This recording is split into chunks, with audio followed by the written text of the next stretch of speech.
The following may contain offensive language, adult humor, and or content that some viewers may find offensive. The views and opinions expressed by any one speaker does not explicitly or necessarily reflect or represent those of Mark Radulich or W2M Network. Please listen with caution, or don't listen at all. Hooray for Hollywood, where stars are living large, in mansions with their servants and their credit cards in charge, with fame that's fleeting, but the egos never change, where everyone's a genius, except the ones who really arrange. Hooray for Hollywood, where the scandals always sell, where every whispered secret is a new tabloid's tell. Oh, how we adore the endless red carpet galore.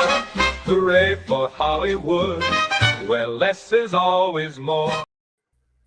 Ladies and gentlemen, boys and girls, children of all ages, you are listening to a Radulich and Broadcasting premiere podcast, Damn You Hollywood. And here's your host. He wore an itsy bitsy teeny weeny yellow polka dot bikini that he wore for the first time before.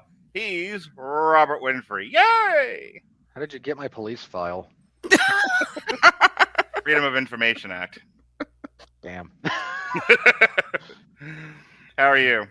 Hey, everybody. Yeah, I'm doing okay. This is Damn You Hollywood. That's Mark. Mark's having a grand old time. I'm watching Miami versus the Miami Dolphins versus the Pittsburgh Steelers in what can only be described as a high school football game masquerading as pro football. It's rare that I look at a pro football game and go, college is better, because collegiate athletics are almost a different sport to the professionals. They're just at such a lower level, but man. If I may, picture it, 2024, Sicily. And I'm watching the Georgia Alabama game. And Alabama, what can only be described as a BDSM scene, that first half, what they did to Georgia. Just hit them with everything but the kitchen sink. And then Georgia comes back in the third and nearly ties it up. And then the quarterback from Alabama threw the ball from my house to the moon for a touchdown. That's, for me, college football. That's like the most college football moment that I've ever seen.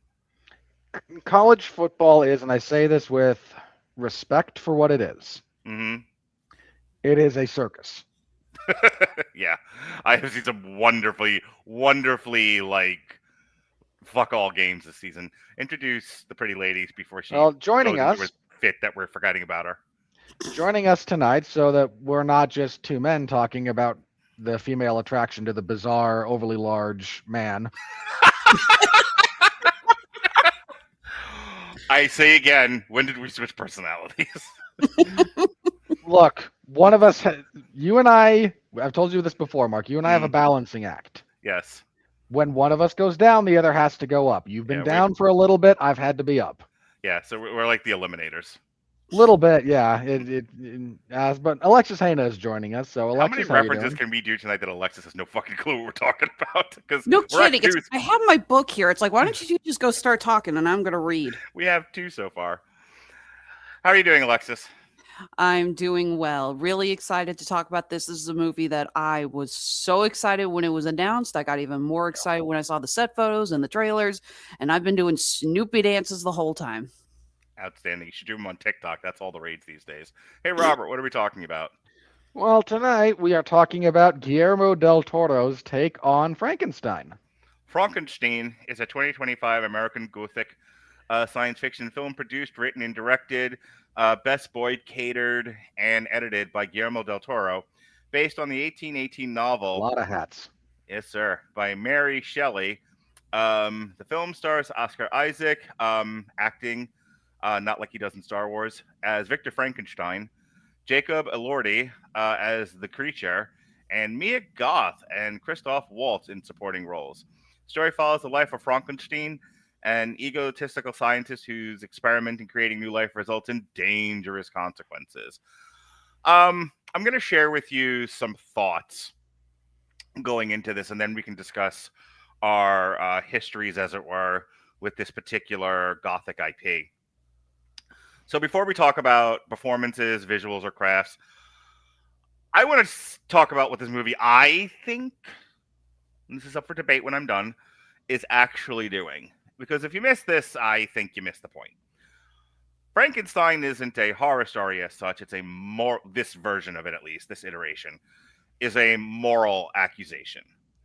Mary Shelley wasn't asking, what if humans played God? She was asking something much sharper. What kind of people create things and then refuse to answer for them? She was surrounded by brilliant men, philosophers, poets, revolutionaries who loved ideas, loved transgression, loved innovation, and consistently collapsed when responsibility arrived, as all men do. She watched creation outpace conscience in real time. That's why Paradise Lost matters here. The creature isn't Adam. He's closer to Milton's Satan, created, cast out, and forced to narrate his own suffering after abandonment. The wound isn't rejection, it's being made and then left unanswered, existence without justification. Guillermo del Toro understands that perfectly. His interpretation isn't about spectacle or monsters, it's about moral failure, something I am beating a drum about these days on TikTok. A very loud, very persistent drum. Victor Frankenstein's sin isn't ambition, it's evasion. He wants authorship without stewardship, power without duty, creation without consequence. And the film treats that not as tragedy, but as guilt. What makes this so hard now is that it isn't an old problem. It's a permanent human behavior, says the mental health professional. We are living in an era that rewards flowery ideas, maximal rhetoric, and consequence-free moral signaling. People love creation, technological, ideological, cultural, but recoil when someone asks, alrighty, and who carries the weight after this? The moment consequences are introduced, everyone clutches their pearls. That's why this movie feels like a lashing out, not against God, against creators who walk away, against people who speak as if meaning well absolves them, against systems built faster than conscience. Shelley knew something we keep relearning the hard way. Creation is not a moment of genius. It's a lifelong obligation, and Del Toro turns that insight into a quiet indictment. The monster isn't born evil, he becomes monstrous only after abandonment is complete. So when I say this might be the best movie I've seen this year, and I will, it's not because it flatters me or agrees with me, it's because it refuses to lie. It insists on responsibility in a culture addicted to weightlessness. Now, with that said, let's get into, unless you guys want to react to that in any way, let's get into our history with the IP. Let me just quick address that. Robert, did you want to say anything, or are you good with what I said?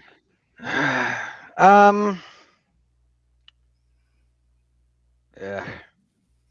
I want to save addressing some of that until after we talk about the movie proper, because there's stuff about this movie's adaptation of the material that is where some of my friction with it lies, and I don't mean that as a negative, but I want to save that until after we talk about the movie, because I can't address some of the stuff you're talking about without talking about the movie, and that seems like putting the cart before the horse in some respects. Fair enough.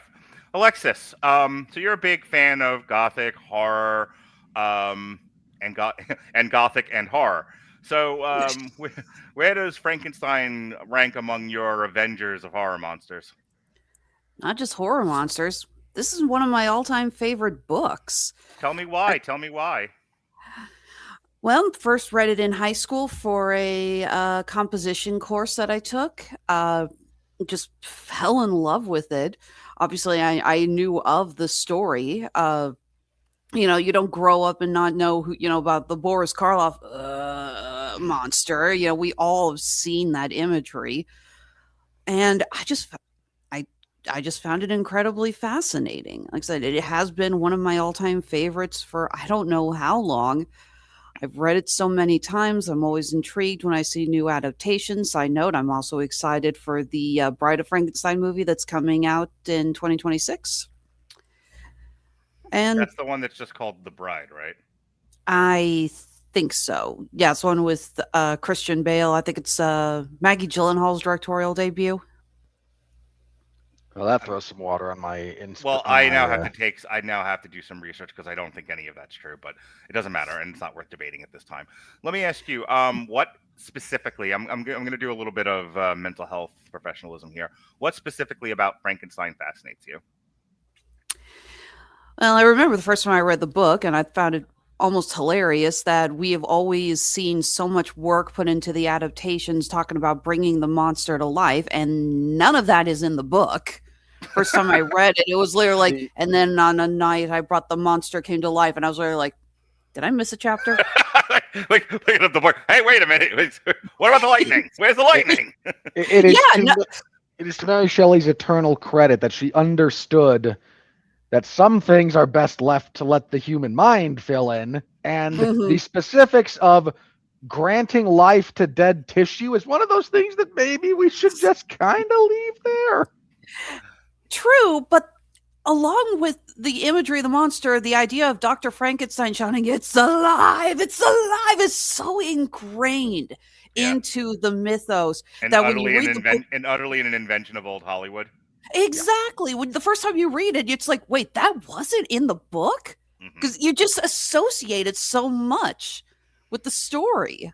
You went to college. In your scholastic career, did you do any scholarship on Frankenstein out of curiosity?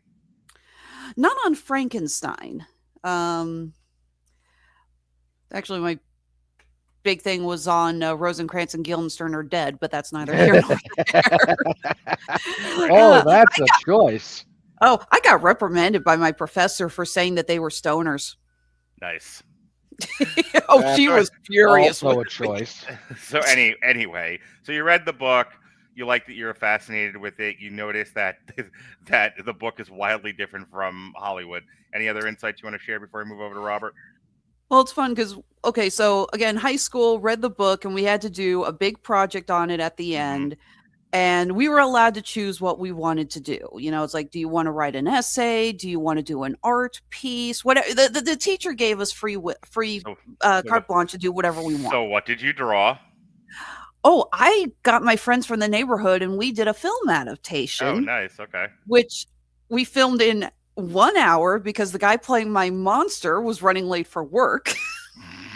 I literally just called up my friends in the neighborhood. I'm like, I want you guys to do this for me. Timing is everything. And they didn't. And I wrote a script, but the guys were just, they were like, so what's the plot point? And they looked over. It's like, okay, fine. And then they ad-libbed the hell out of everything. You know, the scene when Frankenstein, the monster approaches Dr. Frankenstein and says, I want you to make a bride. I just said, you know, it's like, well, he doesn't want to do it. And the guy playing the doctor said, I can't do that. You're freaking ugly. And he chose this weird Swedish accent for some reason. I have no idea why. I'm only asking Dolph for Lundgren would be the best casting for a Victor Frankenstein in my head now. So, I'm only asking for a ranking, just a ranking. Best adaptation of Mary Shelley's Frankenstein in any format, in your opinion. Honestly, this Okay. is, you know, I've been saying, for the longest, I've been saying Sinners was my #1 movie of the year. I was lucky enough to get to see this in theaters during the limited release, sat in the front row, walked down, said, nope, that's going to #1. Yeah, you and I don't agree on much. I think you're a child for the most part, but this you and I agree on, so this is a good opinion. I approve. Well, I think you're a grouchy old man in the mountains. Just for the record, given how much we're about to talk about the relationship between fathers and children, your discussion right there is suddenly quite apropos. Indeed. Worst, in your opinion, Alexis, worst adaptation of Frankenstein, any format. Boy, Oh. that's a big list. It is a big list, but I'm going to take the easy way out and say Van Helsing. Okay. Robert, your history. That with is me- I consider that a cop-out on many levels. I don't want to waste 20 minutes on a nothing topic. So I wanted her opinion. It doesn't matter if it's whatever. Look, I'm just saying that's a bit of a cop out. Good, you can beat her later. But don't tell Jesse because then he'll get jealous. That's his girlfriend right there. So I thought I was his work wife. You're his girlfriend. Let's not complicate this. You're the work mistress. Let's just further abstract this down the rabbit hole of potential human. Does that make Mark his work wife? That's yes. Okay. I was trying to get Mick to take Mindy to a dungeon last night on Metal Hammer of Doom. So that's a choice. Yeah, I'm terrible.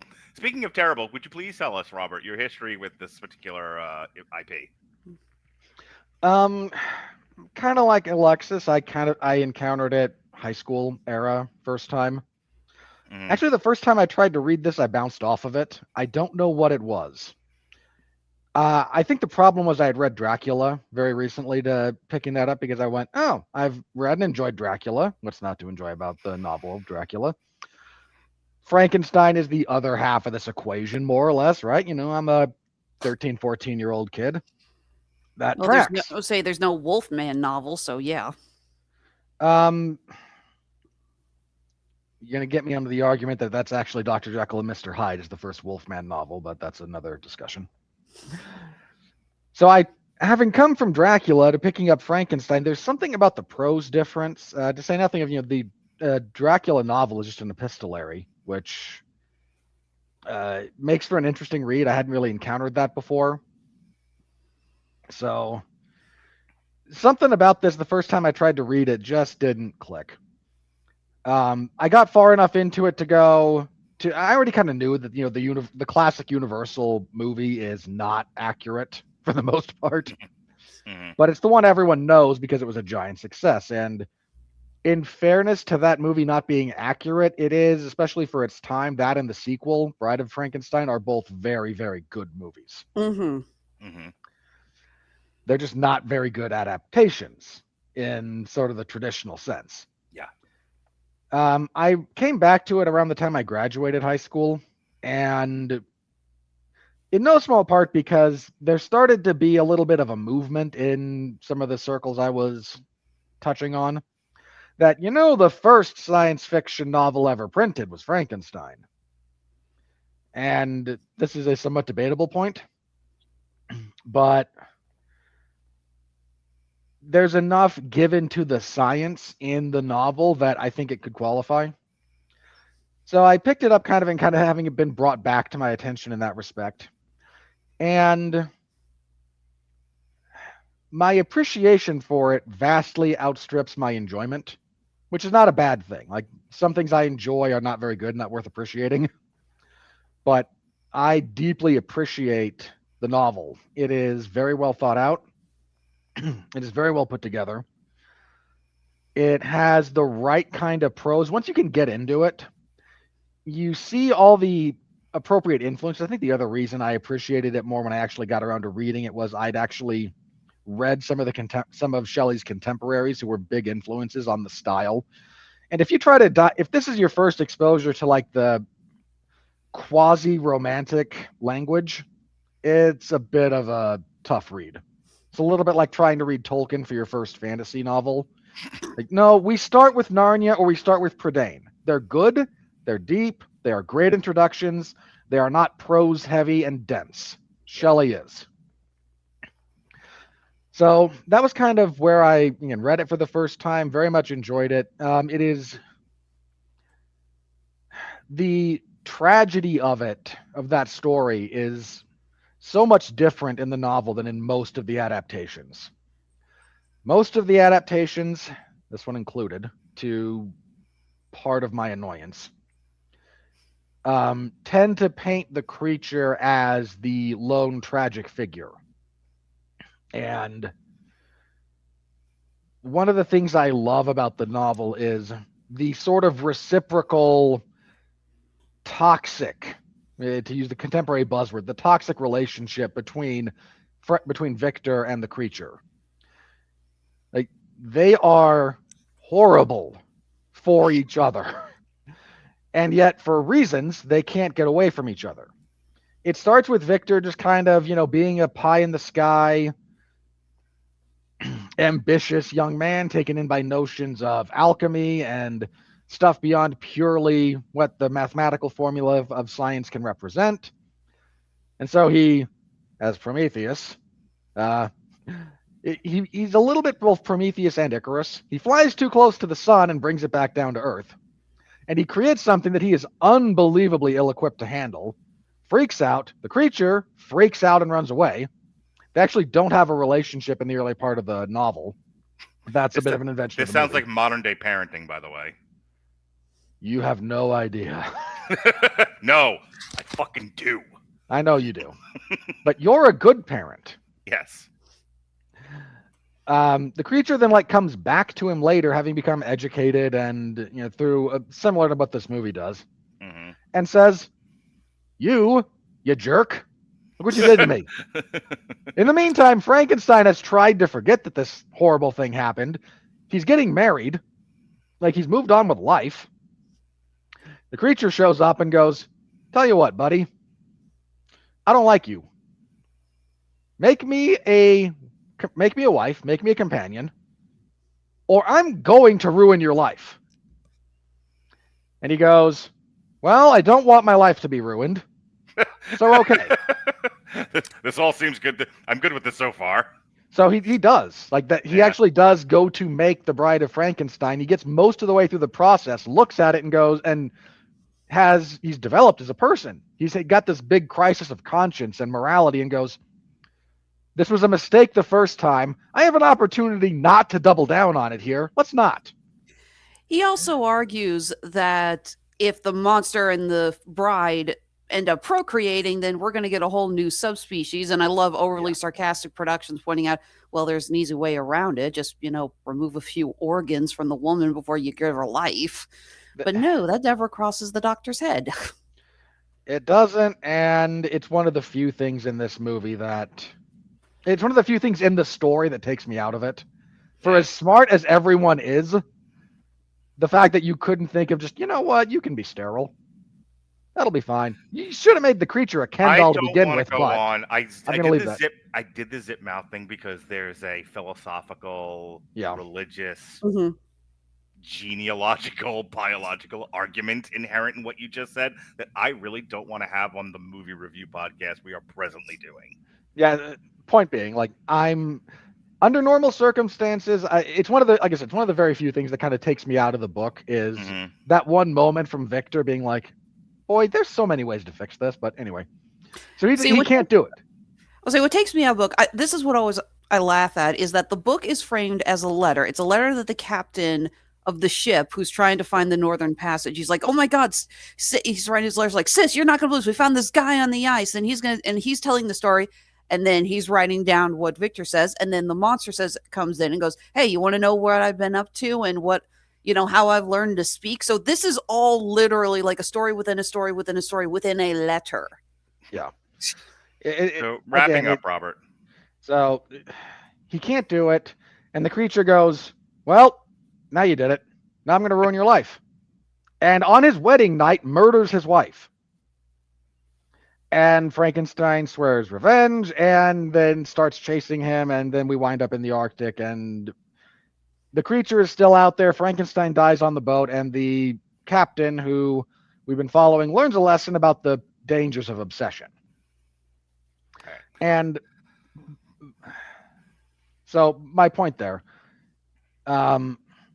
there's something really powerful that Shelley gets to about the relationship between Victor and the creature that I think the vast majority of adaptations never quite get right. Some of them can be very, very powerful in what they do portray. This one is, I think.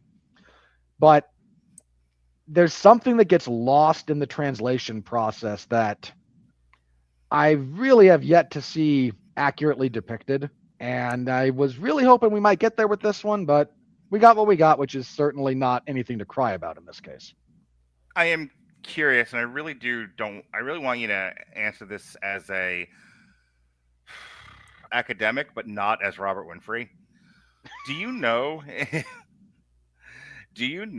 if contemporary readers of Frankenstein, or at least I'm going to say contemporary, 50 years post mass publication, how they reacted to the book. Because the reason I'm asking that question, I'm asking it that way, is I'm wondering if consensus opinion was people didn't love that relationship and didn't really want to, like, they react.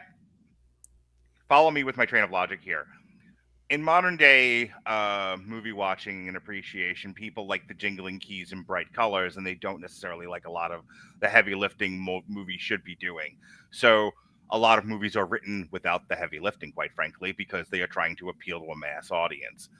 So here's this book that does a lot of heavy lifting, if you follow my parlance. And they gauge reaction to the book amongst people who read books in this time and go, well, they like the monster and they like the theme of obsession. They don't like this relationship. Let's just leave that out. It's a choice that I can understand. Do you see what I'm saying? I do. Why I'm asking it? Okay. I'm not super familiar at the moment with. I can't remember because Frankenstein came out and it's sort of contemporary with Dracula. They're very close to each other. I think Dracula came out first because there's a bit of a. I don't know how true this is, but I know the story about how this Frankenstein came about is Mary Shelley, Lord Byron, and a couple of other people are having essentially a horror story contest. They're sitting around one night, as bohemians do, and go, let's tell scary stories. So the first two of them tell fairly bog standard vampire stories, and Mary Shelley drops basically the prototype of Frankenstein on them. And vampires as like popular literary devices didn't come into the fore until Dracula. Again, they'd existed before that. Almost every culture has some. As we've talked about ad nauseum in every vampire movie review we've done in the past 2 years. So, which is just to say, like, that's kind of where the timeline lines up. Mm-hmm. I don't think this was quite a Moby Dick situation where nobody cared for it when it came out. It wasn't until years later after Shelley's death that anyone started appreciating it properly. But again, I don't recall off the top of my head. I certainly know that to the modern reader, and I know this because I've seen people whine about it, they really have a hard time grasping the complexity of what's going on with Victor Frankenstein and the creature. It is a really messy relationship. I can see people being made to feel too uncomfortable to appreciate and just go, but I just want more monster stuff. What have you found research tuts? Okay, well, the first edition was published anonymously, although it did. Because, in fairness, a lot of that was because, women authors, right? At that period of time. Yeah, the preface was written by her husband, Percy, with a dedication to her father, philosopher William Godwin. Let's see here. Contemporary critical reviews were varied.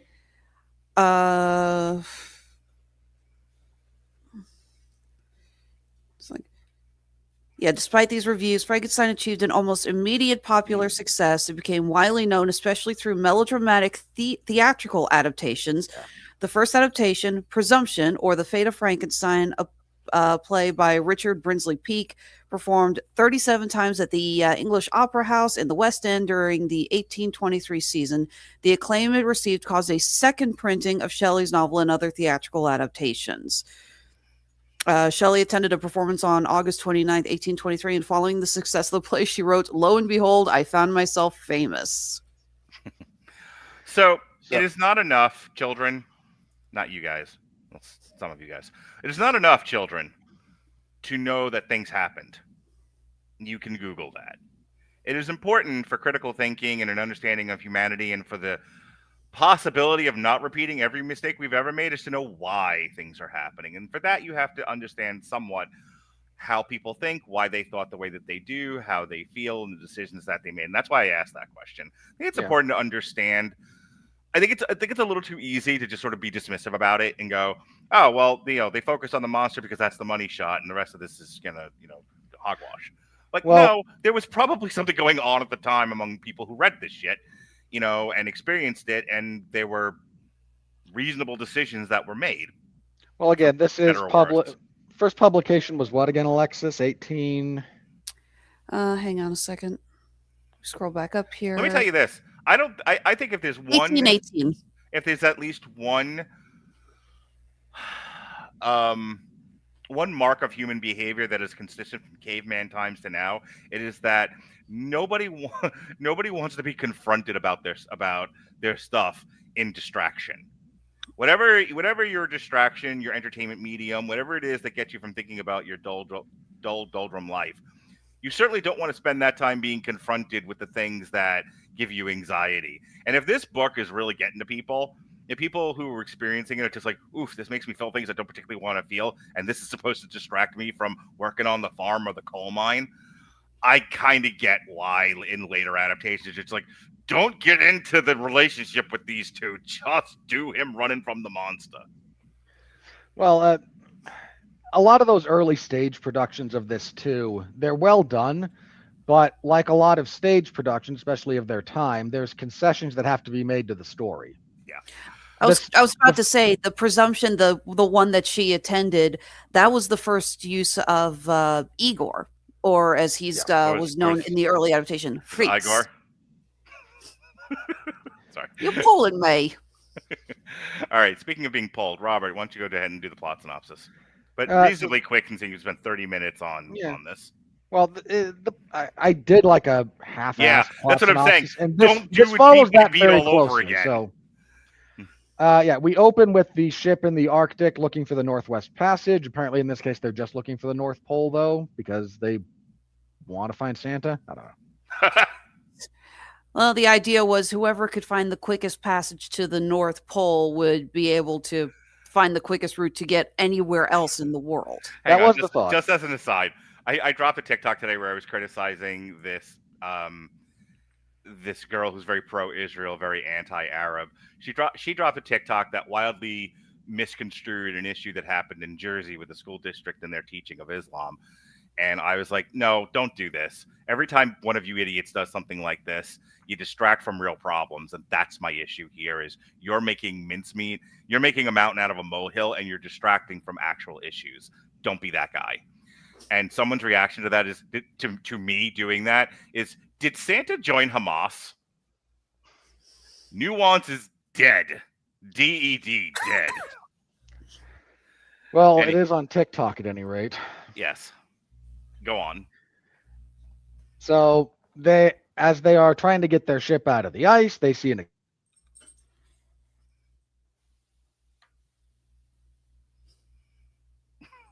It's the suspense that gets me.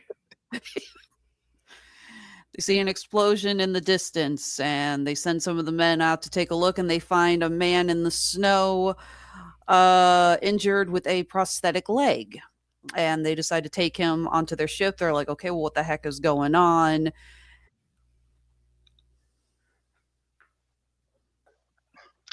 I apologize. I don't know what's going on with my internet there. So now I took over until they got Frankenstein on the ship for you. They got him on the ship. They scare away the creature by sinking it into the ice. And Victor Frankenstein begins telling his story. See, in the beginning, the universe was created. This has largely been regarded as a mistake and has made a lot of people very angry. No, too far back. Skip ahead a few generations. You're a pretty cool fruit who really knows where his towel's at. Victor goes into how his parents had a somewhat unhappy relationship. It was largely a marriage of convenience and for money, as was the style at the time. At the time? The time could be any time, Mark. Leave it alone. Moving on. At least he was close with his mother. He was not close with his father, who was very strict about raising him to be a surgeon, some kind of medical professional.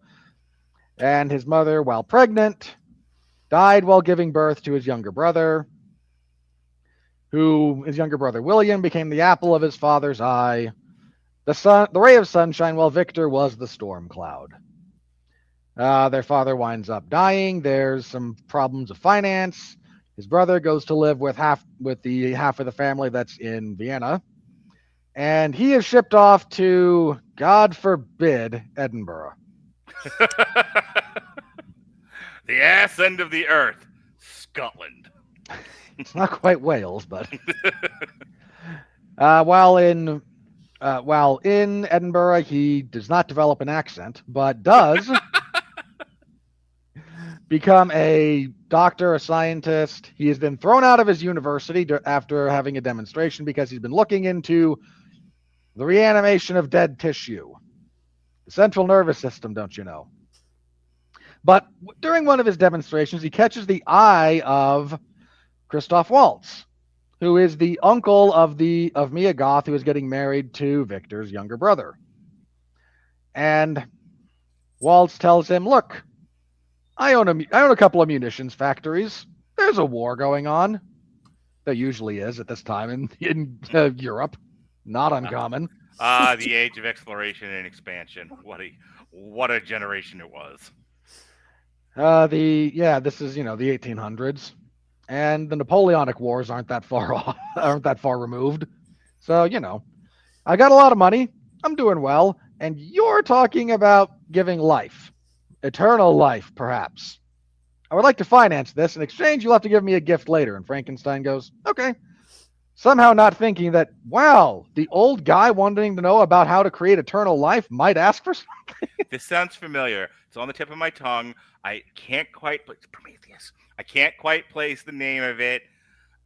Aliens. I was really sad the creature didn't get I'm the author of all your pain line, because that just would have been funny. But really wanted somebody to do the fingering. Well, you did the blowing.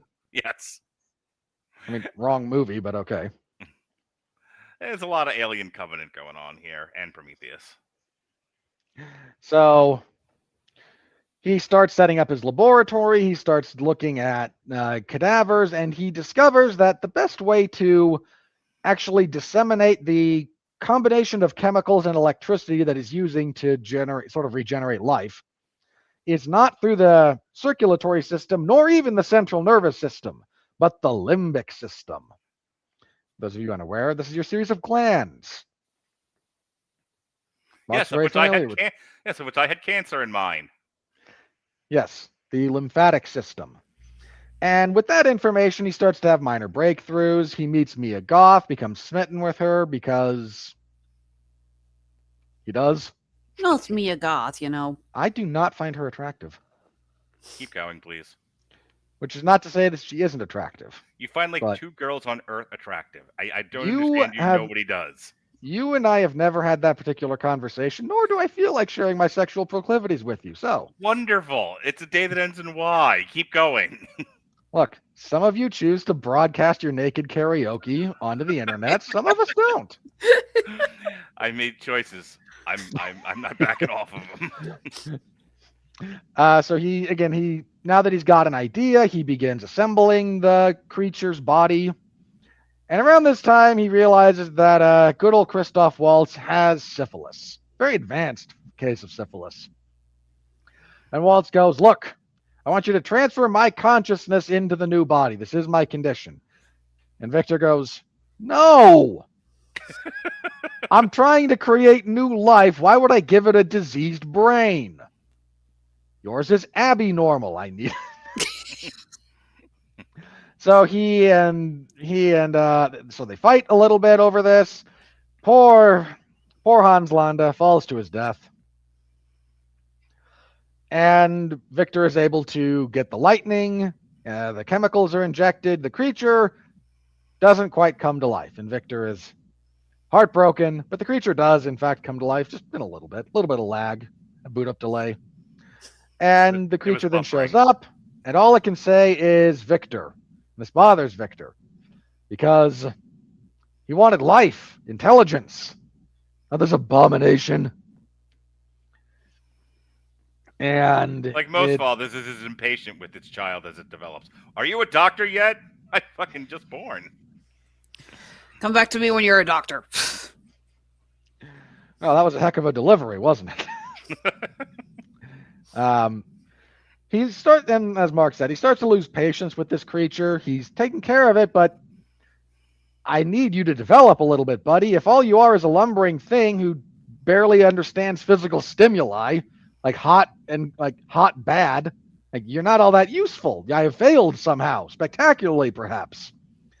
There was a problem with the machine because of the whole thing, and it wasn't ideal. It wasn't quite fresh enough. Sorry, I had to get my Lovecraft reference in there.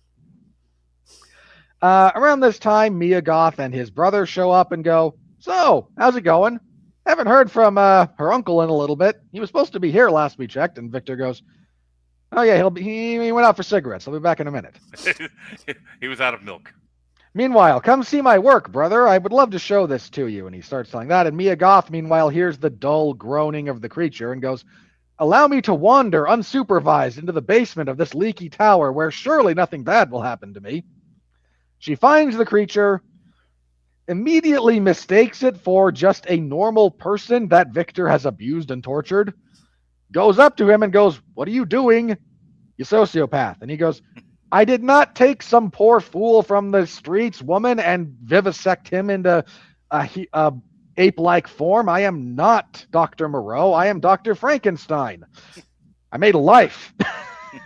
This is arguably worse. And they spend a little bit of time, and of course she's attracted to the creature, and the creature is like, "Ooh."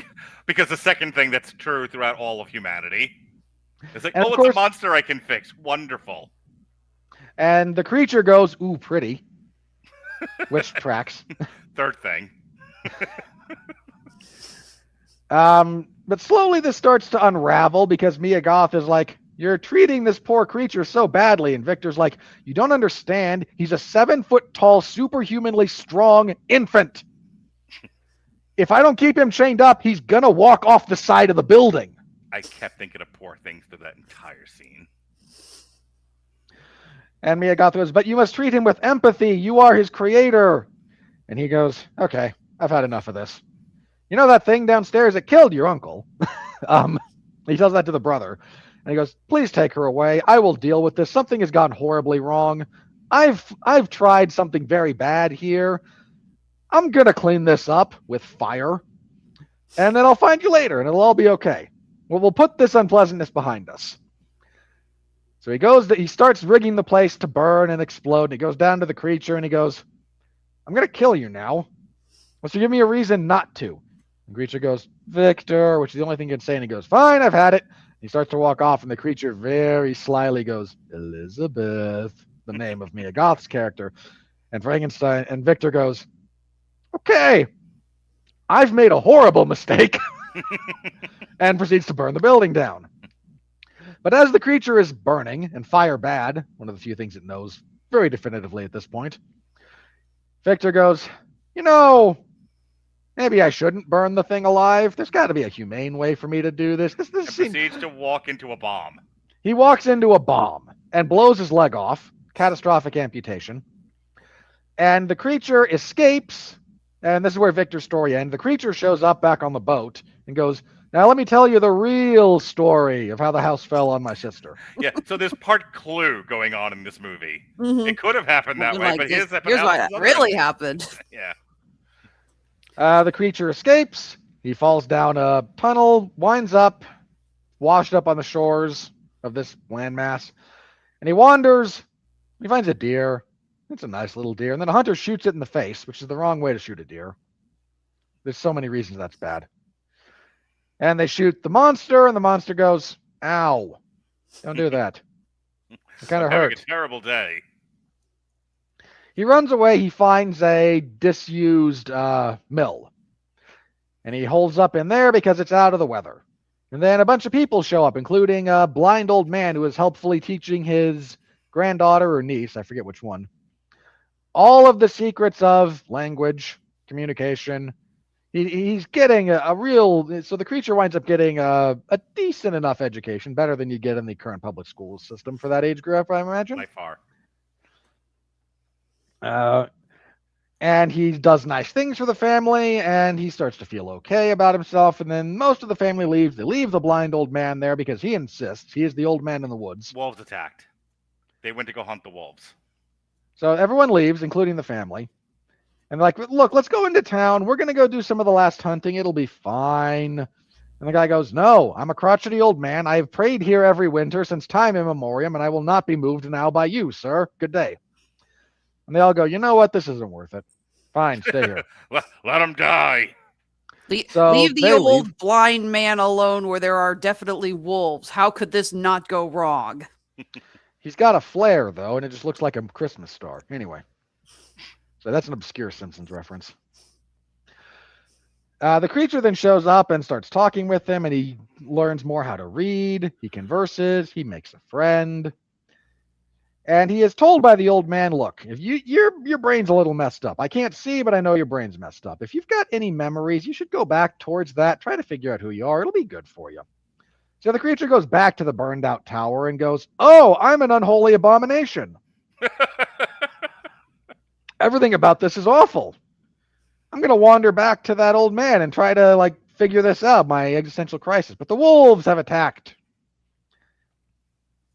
And they've basically killed the old man.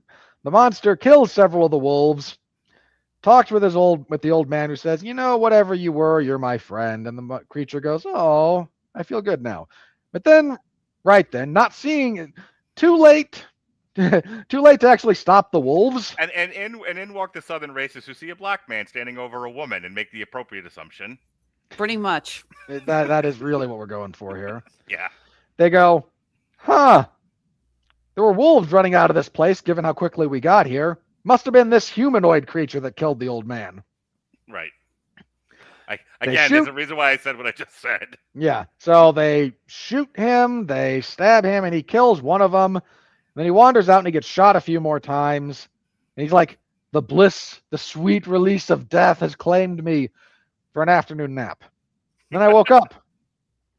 And I can't die. This is terrible. But he found a letter to Victor that was at the old place. So now he knows where to find him. So he goes to find Victor. And he does find him. Eve of his brother getting married to Elizabeth. And the creature talks with Victor and goes, I don't like you, jackass. And Victor goes, you know, I kind of thought you were dead. And he goes, I can't die. You've condemned me to this wretched existence. I never consented to being born. Give me money. Sorry. He says, look, I'm stuck like this. I can't die. This is awful. Make me a companion, someone that I can spend the endless eternities until the heat death of the universe with.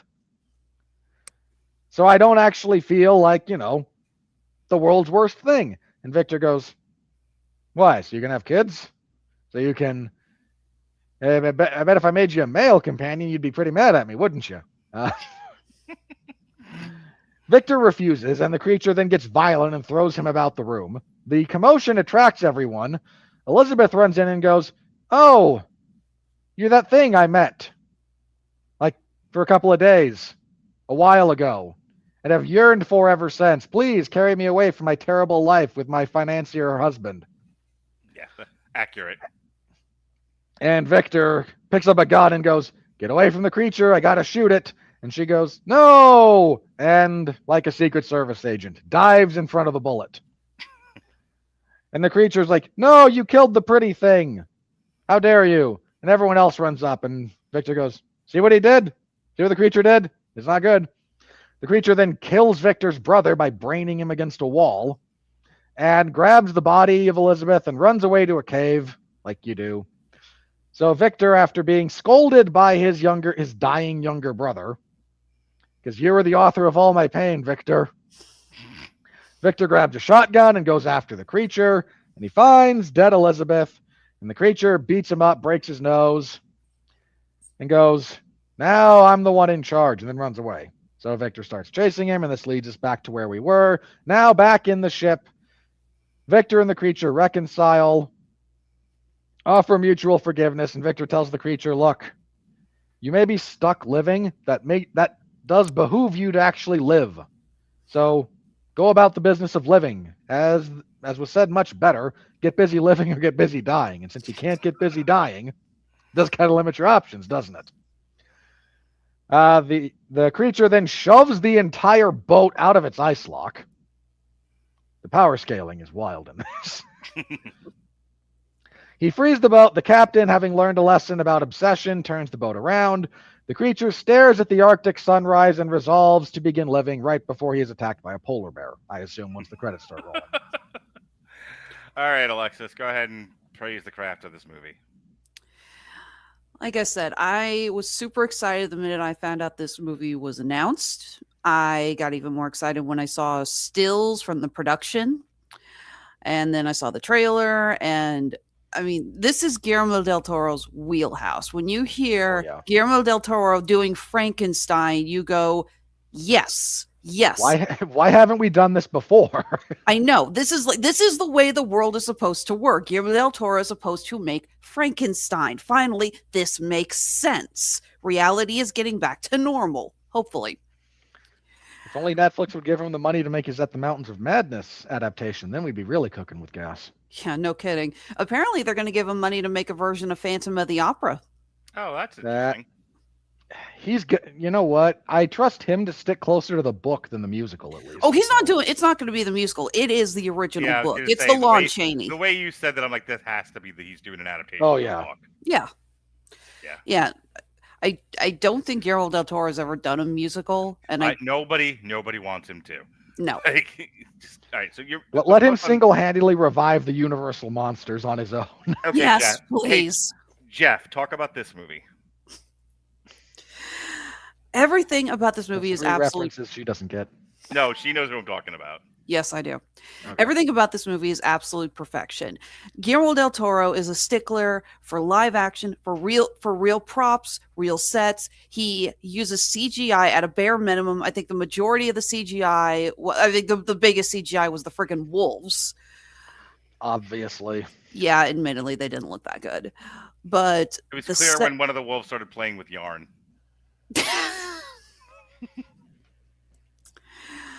Everything about this movie is so gorgeous to look at. I love all of the details I go into, just looking at the laboratory, even that giant stone relief of Medusa, and reading about why that was chosen. The idea of Medusa being the symbol of who is the monster, the monster that was created by the gods or the gods that created them. It's just brilliant, Jacob Elordi, who I had never seen anything before this, blew me away as the monster. He was just so good. Again, all practical makeup, looking incredible. All of the actors have wonderful chemistry together. I love the scenes of Frankenstein and Elizabeth. I don't know why Del Toro decided to change it where Elizabeth was William's fiance and not Victor's fiance. I can answer that, but it's a little bit glib. If I have a gripe with this, Del Toro decided that a giant portion of what he was doing with this was largely a humiliation ritual for the character of Victor Frankenstein. So, of course, he can't be married and have aspirations like that. He's got to be the cuck. Used appropriately in this case, as he does desire Elizabeth. I thought it was more the idea of, fine, you don't want to be with me, then I'll just completely devote myself to my work. The idea that perhaps if Elizabeth had chosen him, maybe he wouldn't have gone down this path any further than he already had. So that was my interpretation. Christoph Waltz is a new character, wasn't in the book, but still, he's great in this. I love the dialogue, all the scenes between him and Oscar Isaac, discussing the work, looking at the board that has the nervous system, lymphatic system. The lymphatic system essentially lacquered on it was fascinating. Those planks are real. They are ridiculously impressive too. Yeah, no kidding. It is not a 100% faithful adaptation of the book, but I thought it was just, I can't find really that much wrong with it. Even the idea of the monster coming in saying, my maker has told you his tale, now I will tell you mine. I thought, again, made a lot more sense because, as I mentioned when we were talking about this before, the book is presented as letters that the captain is writing. So I think it makes a lot more sense to have the monster come in rather than people stop, kind of stop in their tracks and go, wait a minute. So now Frankenstein is telling the captain what the monster told him. Just, gets a little overlaid, especially since we do keep cutting back to the cabin with them telling the story. It's much neater than the nested storytelling that you can get away with in a novel. Exactly. Like I said, I just cannot find anything wrong with this film. There are some moments the CGI with the wolves is a little lackluster, and there are parts that I wish were a little bit more loyal to the book, but I just loved everything about this film, and it has immediately taken the number one spot. If Sinners has finally been dethroned, Frankenstein is my number one movie of 2025. I largely agree with Alexis. Shock of all shocks. It's a beautiful film. Everything to me is pitch perfect. The story, the length. I mean, normally we complain about movies that are almost 3 hours long because they don't earn their length. This one does. Every minute, every frame, every relationship in this movie, I think is sharp. I love the relationship between the creature and the old man. You know, they have that mentorship. He derives humanity from him. Um, I like as I said in my opening statement, I got a lot out of the creation, parentage, abandonment thing. That cycle, that theme, that relationship between Victor and the monster. Um, but they didn't overplay their hand. They didn't overly dramatize it. They didn't turn it into a telenovela. You know, why did you father? Why did you abandon me? I is Mia. You know, like they didn't go that far. But it's there. You'd have to be blind to have not seen it. And I liked all that. I like what the movie speaks to. The costuming in this was fantastic. Um, I mean, the men's costumes for the most part look all period. Not that a historian of wardrobe historian, but they all look good to me. We need Shay and Mick here to talk about that. But it looked spot on to me. I didn't notice anything. I'm more talking about on the occasion that you got to see Mia Goth. Some of the dresses they got her in the hairdo and everything looked really, really great. Good makeup, good costuming. Creature looks great. Jacob Elordi, I think did a really great. We talk about this a lot, where a lot of actors can't act with the makeup on. He did a fantastic job. Really, like he knew the assignment and did it well. Did it like a professional. I made a joke about this before when I was reading the opening.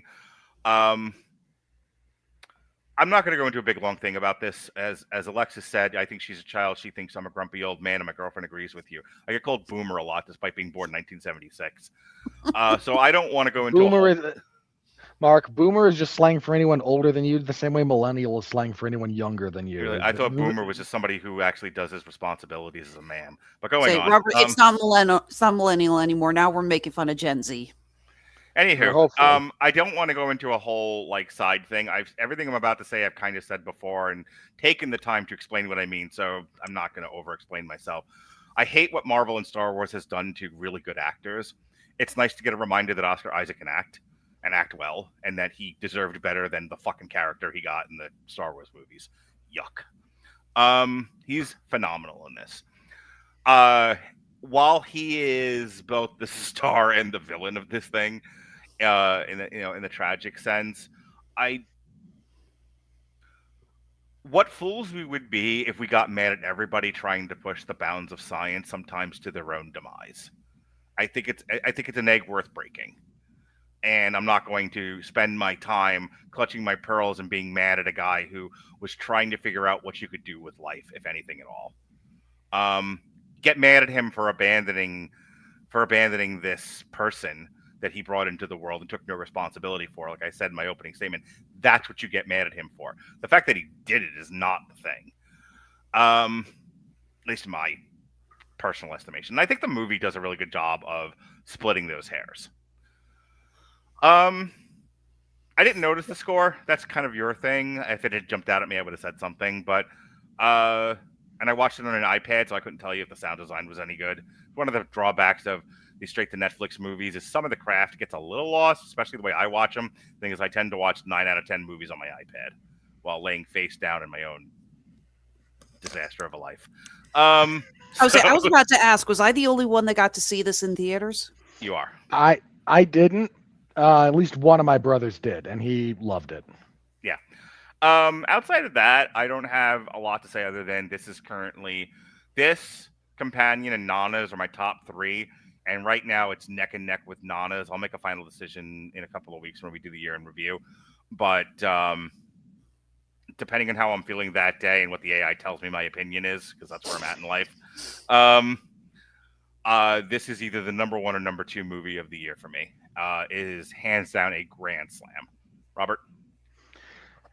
Yeah, this is easily one of the best movies of the year. I don't have an actual order lined out for mine yet. Frankly, I've got a couple of movies on there that I fully anticipate going away when I start to actually watch a few more things that came out this year. By the way, I just really quick, because I didn't mention it at the open because we were busy doing this, but I took my kids to go see Hamnet over the weekend. That was the movie of the weekend that we saw instead of Ellen McRae.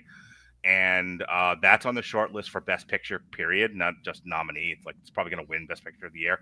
I added that to I took out whatever I had in there, and it's now Begonia, Marty Supreme, and Hamnet is our triple feature Oscar show in early January. Just FYI. You had because the old calendar says it's Sentimental Value, I think it was. Yeah, Sentimental Value. I took that out and I put Hamnet in. Just so you get in case you want to go see it in the theater before it comes out. And I don't think I want to drive that far. Okay. Well, between now and January, try to find it if it doesn't go to. I will between now and then. Look, by that point, I should be able to rent it somewhere. It's one of those movies that's not. I hope so. The one fucking movie with the black kids last year, was done in the ta-da nick of time, and the Brazilian movie never made it to fucking streaming before the Oscars. So before our Oscar show. Mm-hmm. Anyway, go on, Robert. It was. I agree with you about Oscar Isaac. Nice to get a reminder that he can act. Jacob Elordi is really, really, really good. He looks like a better Cenobite than anyone from the most recent Hellraiser movie. So big ups to the. I will die on that hill, by the way. If I no, we are not going to. For the record, Andrew Garfield was apparently supposed to play the monster. Dropped out from scheduling conflicts. That was for the better. Yeah. Yeah. I mean, Andrew Garfield's an amazing actor. I think he's really good, but I think he would have been fine, but I like what we got here, and now I can't imagine anyone else doing it. Exactly. It's not a case of, he would have ruined it, but I mean, he probably would have given us a fine performance, but Elordi's performance just was amazing. I think if I, again, have some gripes with this, the CGI is not exceptionally good. It's not, comically bad, but it is definitely noticeable.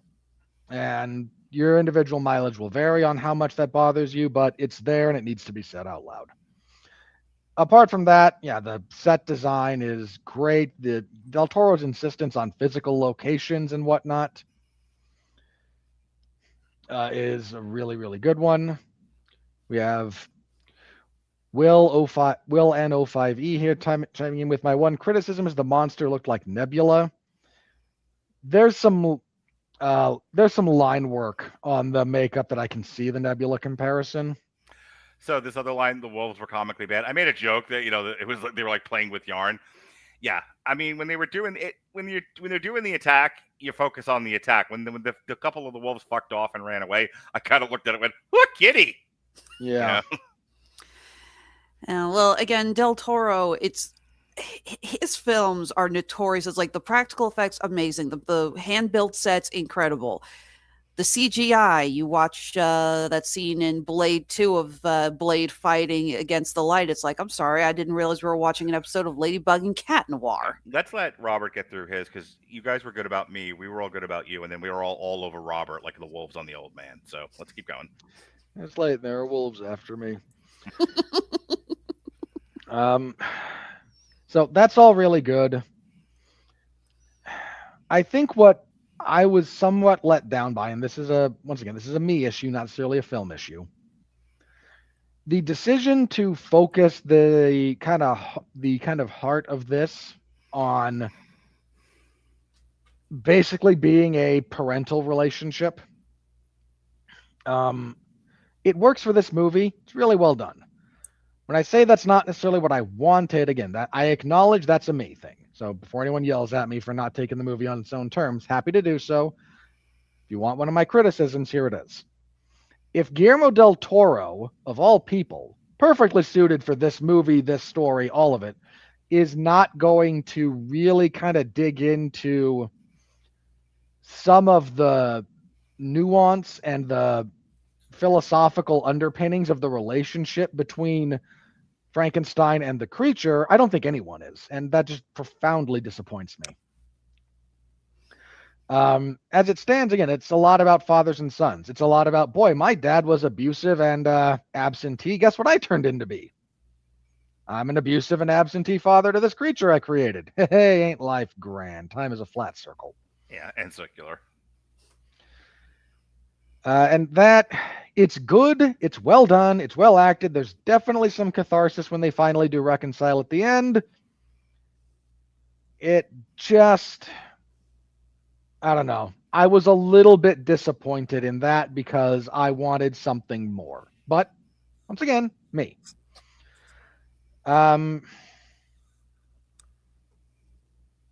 Yeah, I think that's really my only major gripe. Del Toro has a big kind of bone to pick with Victor Frankenstein for some reason, so he makes him pretty explicitly nothing but the villain.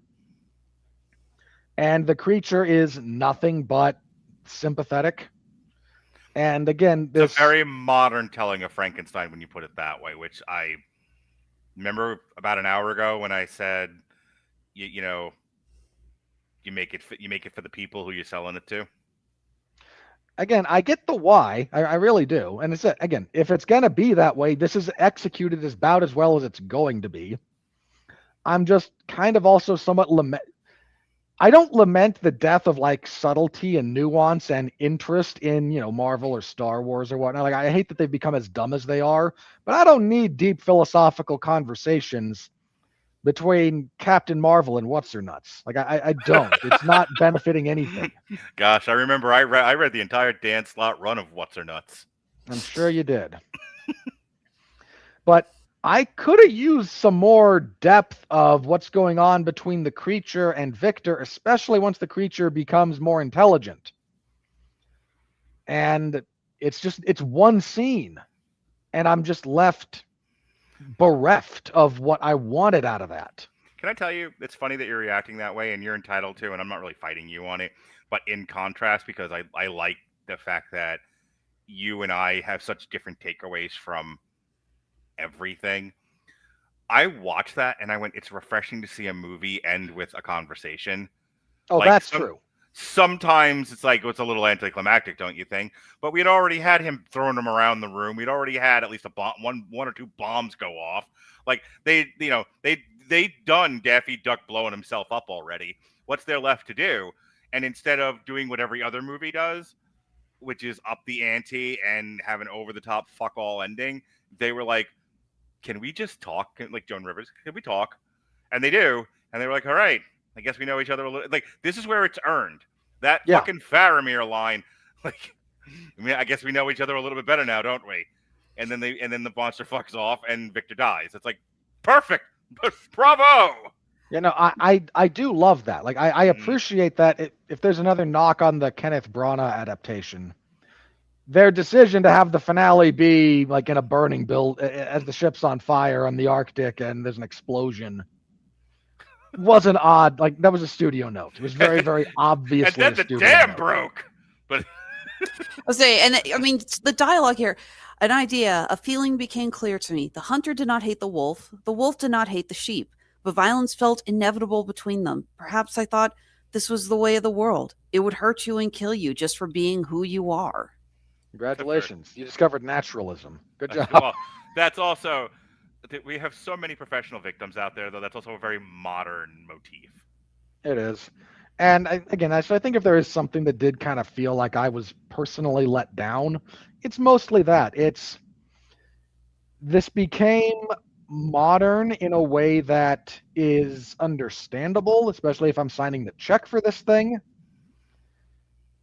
But I was really, again, I kind of just expected more out of Del Toro in particular with this material than what we got. What we got is very, very, very, very, very good.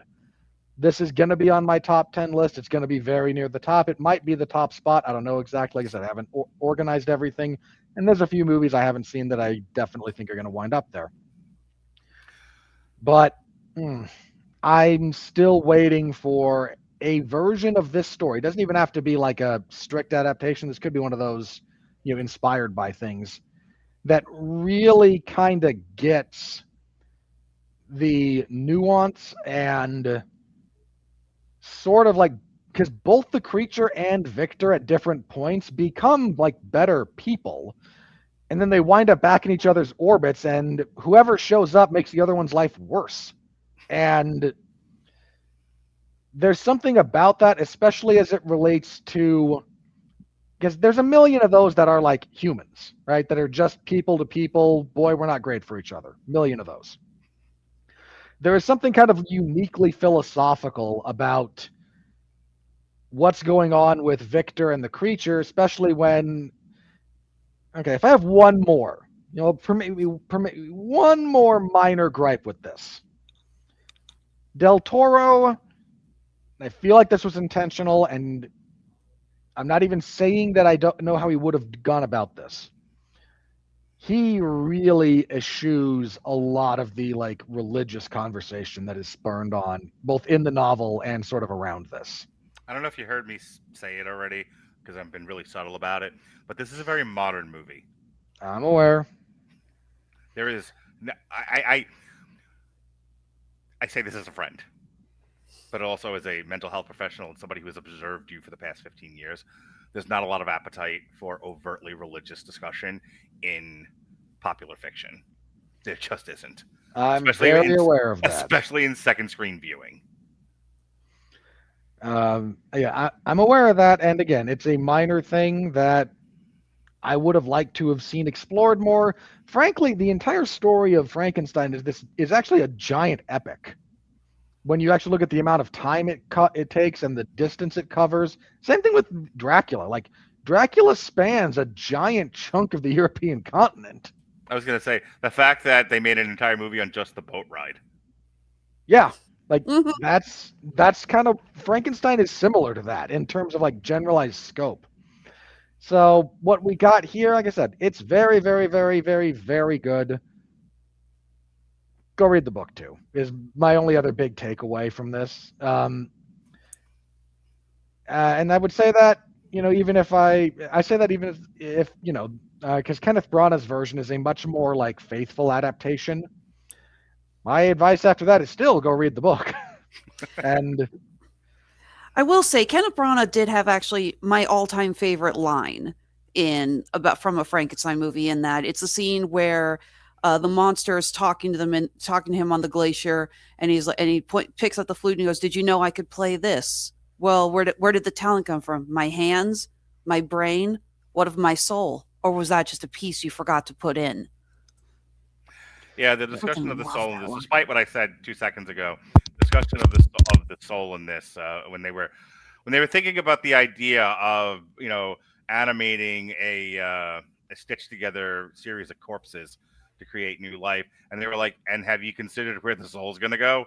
And Victor was like, "I don't have time for that sort of thing. I'm just trying to soul schmoll." Don't you understand? I am a devotee of Carl Sagan. Well, there is a line in this one, but I had never considered what would come after creation. In having reached the edge of the earth, there was no horizon left. Yeah.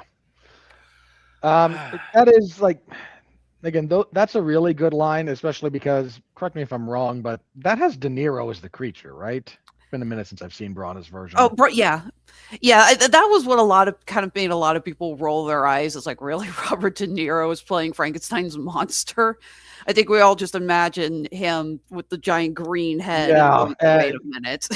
They made a weird choice in the marketing of that where they didn't show the creature.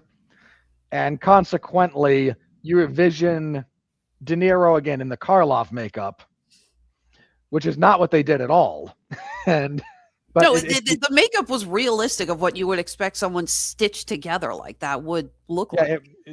Their decision not to show that meant everyone had a different picture in their head than what they actually got. And So you before said Cenobite. Honestly, I looked at the creature in this one and thought engineer. Okay.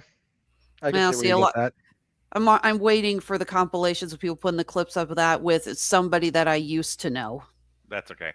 I'm guaranteeing there's going to be a TikTok series of showing the creature, and there'll be some text or whatever, and under the heading relationship goals.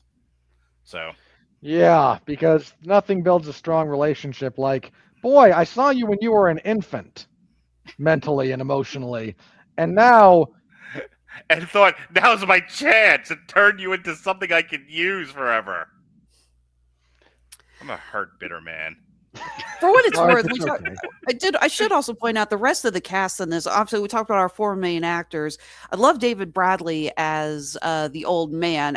It's still kind of weird. It's like, oh look, it's Argus Finch and Walden Frey. Oh, he's actually a good guy. Okay, that's different. Well, it helps that he's blind. Right. You also had Right. wasn't it Charles Dance who was the original? Well, yeah. I didn't want to interrupt you because God knows there's enough of that on this podcast, but you were just like, and Charles Dance plays a very mean father. Like, yes, he's being very Charles Dance about the whole thing. Yeah, it's like you get Charles Dance to play the father. He's going to be an asshole. And I don't know if you've seen The Monkey yet, Mark, but the guy who plays young Frankenstein played the younger twins in The Monkey. Yeah. I have not seen The Monkey yet. You would get a kick out of The Monkey. Oh, absolutely. I have time. You have to understand it's on my list right now of like 10 best. Mm-hmm. Mine too.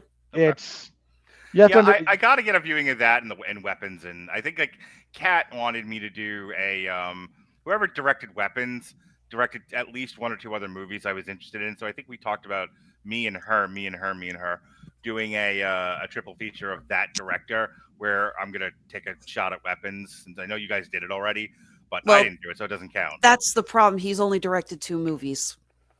There's a fuck. Then there was something that she proposed doing Weapons, and I said we'd already done it, and I was like, well, we turned this into a triple feature, blah blah yakety schmackety. I came up with something I don't remember when or where. That's kind of my motto these days. I came up with something I don't remember when or where. All right, I'd like to get to the money, so I'm doing the money. Ladies and gentlemen, here comes the money. We're in the money.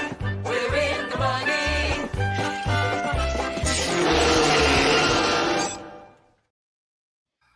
Yes, now. Frankenstein. There is no money.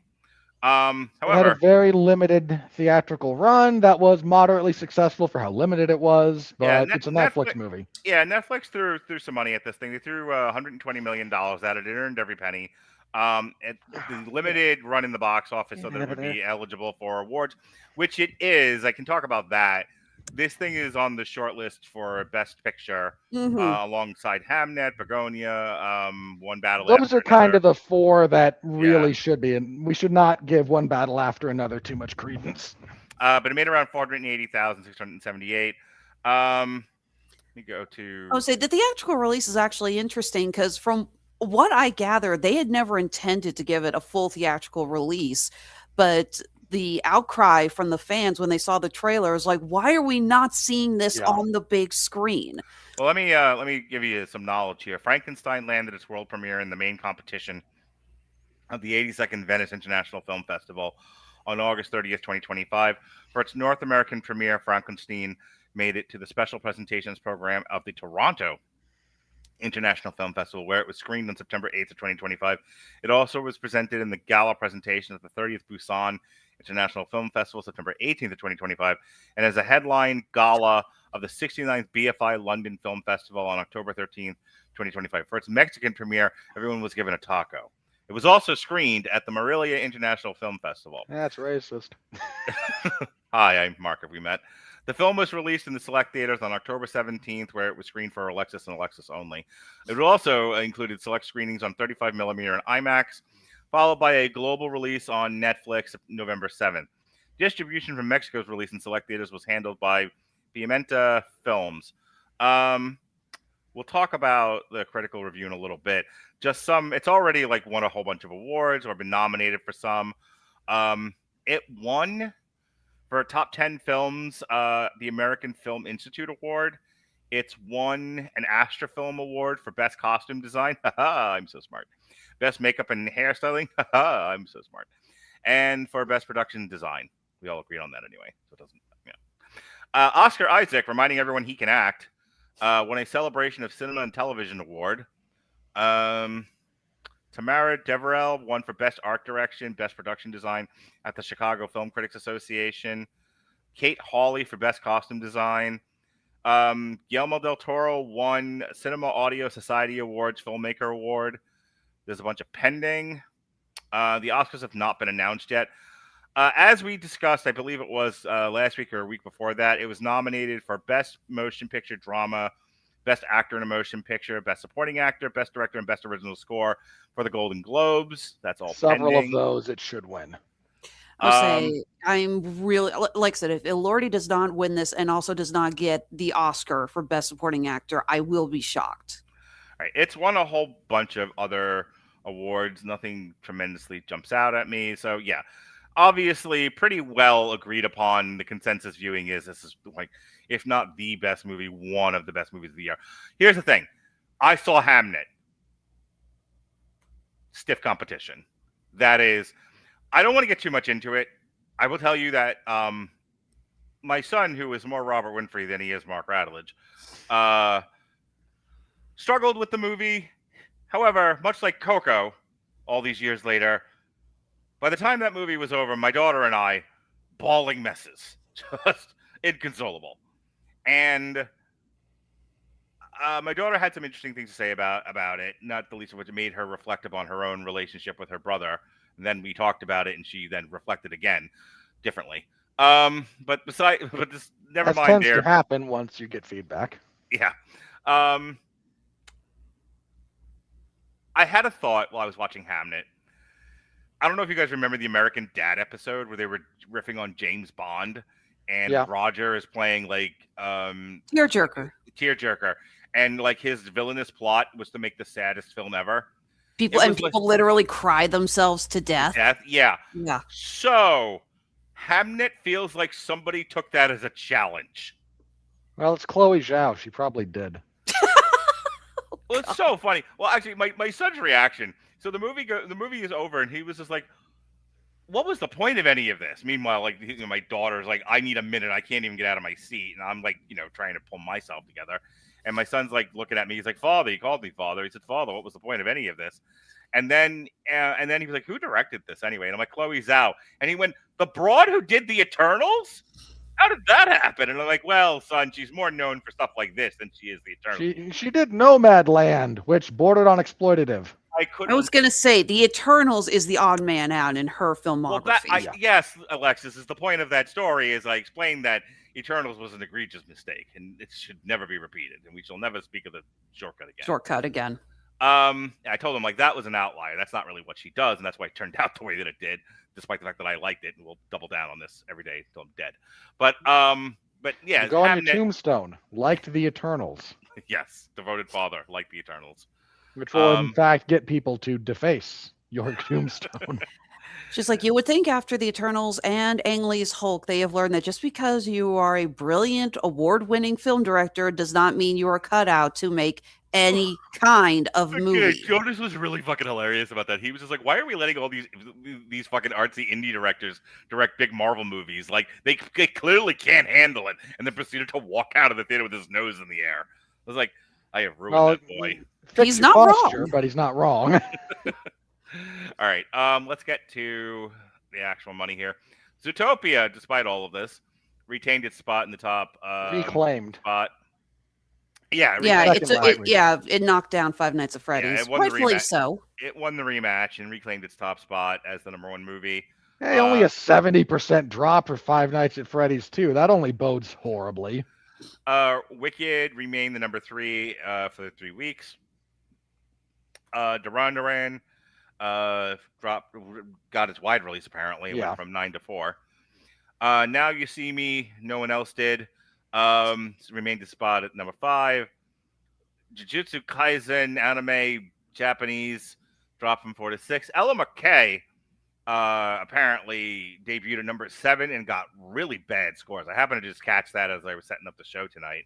Glad I didn't take my kids to go see it. Yeah, that one. Tell the director to stick with The Simpsons. It's become abundantly clear he doesn't know what he's doing with feature-length feature-length films. Nice to The James L. re-release of Brooks. How the Grinch Stole Christmas, I think with Jim Carrey, Mhm. debuted at 8. Eternity dropped from 7 to 9. The Shining re-release. For debuted the at record, 10. if you've never seen The Shining on the big screen, go. It's worth Mhm. it. Silent Night, Deadly Night debuted at 12. Is that a Resurrection, remake or is that 25. another is. re-release? No, that's a remake. Oh god. Atropia, 36. The King of Colors, the story of Robert Winfrey, debuted at number 42. Mark, I have all the colors. Yes, you do. All right, and that was the weekend that was worldwide. There we go. Zootopia, speaking of beating people for titles, beat Lilo and Stitch and has become the third movie to reach $1 billion this year. What bothers me about this is the is the propaganda that we're gonna have to. I hate the fact that we work so hard. We work so hard, Robert Winfrey, to dispel the myths, to sort through the propaganda, to bring truth to the people. We are not appreciated for what we do. No, we are not, because we can't couch it in AI terminology or condense it into a 15-second soundbite, so nobody cares. We are going to watch, and I will put money on this, which I will win, unlike the bets that I made tonight on the Steelers game, that the following is true, that the Variety and the Hollywood Reporter and all the rags are going to be like, Disney, triumphant. Disney is not triumphant. It had 2 hits and a lot of misses. Can we please, propriety, can we please use math and put truth in the world, people? Disney is not having a good year. It just had 2 hits. It had so many other failures. Well, maybe they're saying it's a good year because you look at what they did for the last 2 years before that, and it's like, well, nowhere else to go but up. My point is, in my own silly way, is we're gonna have to fucking. It hasn't happened yet. It's going to happen. We're gonna have to deal with the people who like Disney had a great year. What about Marvel? They're not Disney. That's not what we're talking about. Right. We're talking about Pixar, Disney. Fucking, just let's just line them up one by one, like a North Korean fucking mass grave. Just like all of these movies, all shot in the head. None of them successful, and then they had 2 successes. Both of them went over $1 billion. I mean, like, what are we grading on a curve here? Anyway, yes, that's my. If you're a Hollywood trade, yes, you are. Like fucking Wizard of Oz over here. It's the same curve that makes up the D in Disney. Like 2 movies hit over $1 billion. Disney had a bad year. What about all these other movies? Pay no attention to that. That's hogwash, is what that is. No. Again, it's not as bad as it was before. So yeah, Bob Iger's sitting there going, "Yay! I don't have to suck on a bullet." I don't know how, but Bob Iger made me miss Michael Eisner. I did not think that was possible. Anyway, that's a good one. Zootopia has 1.1 billion. Spot. Yep. Knocked Lilo and Stitch to 3. Nothing else really changed here except Superman's now is on the 9 spot. Mission Impossible is in 10. And I would like to remind everybody, not a single fucking Marvel movie made the top 10 this year. Dude, by the way, Disney owns Marvel. Superman might get knocked out of that spot. Avatar is coming out, yeah. Superman might not be in the top 10. Never mind that, James Gunn is plowing ahead with the DC stuff as the sort of Damocles hangs over his head these days. All right, well, right now, $600 million is the line. Wicked for Good is currently at $468 million. It ain't getting there. Can we just talk for a second about how Wicked for Good is going to do half of what the first one did? Ooh. Considering like sequels are supposed to do better, not have diminishing returns. Not good. Not a good look for Universal. But yeah, Avatar more than likely. Dude, the fact that Wicked for Good beat everything that Marvel released except Fantastic Four is pretty damning. So far. Wait till it actually, it has to clear 600 million to beat Mission Impossible. It only has to clear 521 million to beat the Fantastic Four. I don't know. It might, but I don't know. I don't think so. Okay, so a couple of things. One, Christmas break is coming up. Wicked for Good is going to be in theaters through January. Alexis, don't fight me on this because last year you and I went around and around and I was correct. So let's just assume I'm always right. I'm always right. They're going to do sing-along versions of this.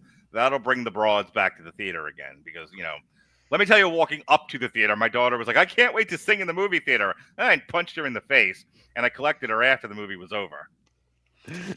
Well, see, I disagree because the songs that people love to sing from Wicked are in the first act. Like, that'll stop them.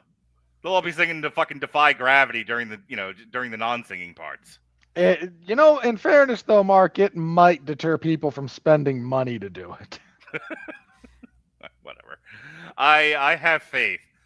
I don't believe in much these days, but I have faith that it'll beat the Fantastic Four. I'll say that. You know what? I hope you're right, just for the meme, but I'm not sure about Just it. for the lulls. Yes. I will say this, a little disappointed Thunderbolts isn't beating Captain America because I thought Thunderbolts was much more engaging of a movie than Brave New World. I think they are equally trash and are both on the bonfire where they should be. I'm not saying Thunderbolts is anywhere near my top 10. I'm just saying I thought it was better than Brave New World. That's all. Here are the movies currently doing worse than Snow White at 205 million. One Battle After Another, Predator Badlands, Five Nights at Freddy's, HBO Chainsaw Man, Freaky or Friday. Boy, there's an awful lot of Disney on this list. Wait. I do have to remind everyone, all the publications and the Twitter accounts out there carrying water for the Predator Badlands. You couldn't beat Snow White.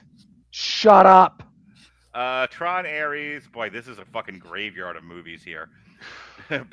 Ballerina, Mickey 17, Black Phone 2, Smurfs, Karate Kid Legends. Oy. The Smurfs Accountant did better 2, than Karate Kid Legends? That's Yes, it sad. did. Downton Abbey, The Naked Gun, and then we're into not even now we're into less than 100 million. No, thank you. I'm not going to keep reading this. So That's where we are, man. It has been you and I've done the math on this, Mark. We've talked about it. This has been another rough year for the movie industry. Yep, I did a thing on TikTok about. So there was an article about one of the news cycles on TikTok. News cycles on TikTok was Micron's pulling its Crucial RAM off the market. It's going to start selling direct to. It's going to start selling direct to AI companies because, there's more money to be made selling bulk to other companies than there is to be selling, the ham and eggers building a home computer at home. Apparently, I don't build home computers, so I had to learn on the fly as I was talking about this. But essentially, I asked, won't somebody else just step into it? And the answer I got was not really, not enough to save this. This is the end of that industry for the average consumer. And there's a non-trivial chance that the end game for this is the death of home computing. And trying to make that all hey, connect to the cloud. Well, the question that inevitably gets asked in all of this is how does anyone make money if nobody sells to consumers? And they don't sell, they rent. Is the answer I got. You subscribe. So anyway, everything is about to become a subscription model. Right, and we're also not counting portable devices as home computing either. No. So that said, your phones are about to go back to 4 gigs of RAM for the next generation. Congratulations, AI douchebags. You found a way to make technology regress. Anyway, so if anyone's wondering what I just said in real language, essentially, we're all, your home computer is going away, and you're all going to have tablets and phones, and that's going to be computer life from now on. And glasses for those of you who can afford them. Anyway, I wrote about all of this, but I did so I said, let's do comparative analysis. What's happening to home computing is what's happening to the movie industry, is what's happening to sports. And I said, this is what they were, this is what they've become, this is why they've done that, this is why all three look like each other. So that was my TikTok on that. Didn't do nearly as well as the 13,000 people arguing with me about Madeline Pendleton's interpretation of North Korea, but that's a horror story for a different day. Oy vey.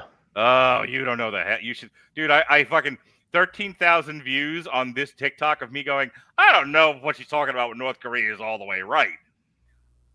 Like I fucking went on a rape spree, in someone's neighborhood. That's how they reacted. This poor besieged lady of the night of the slightly disagreed that I was with her. Then I attacked the conservative and nobody gave a shit. No one does, Mark. Mark, it's the internet.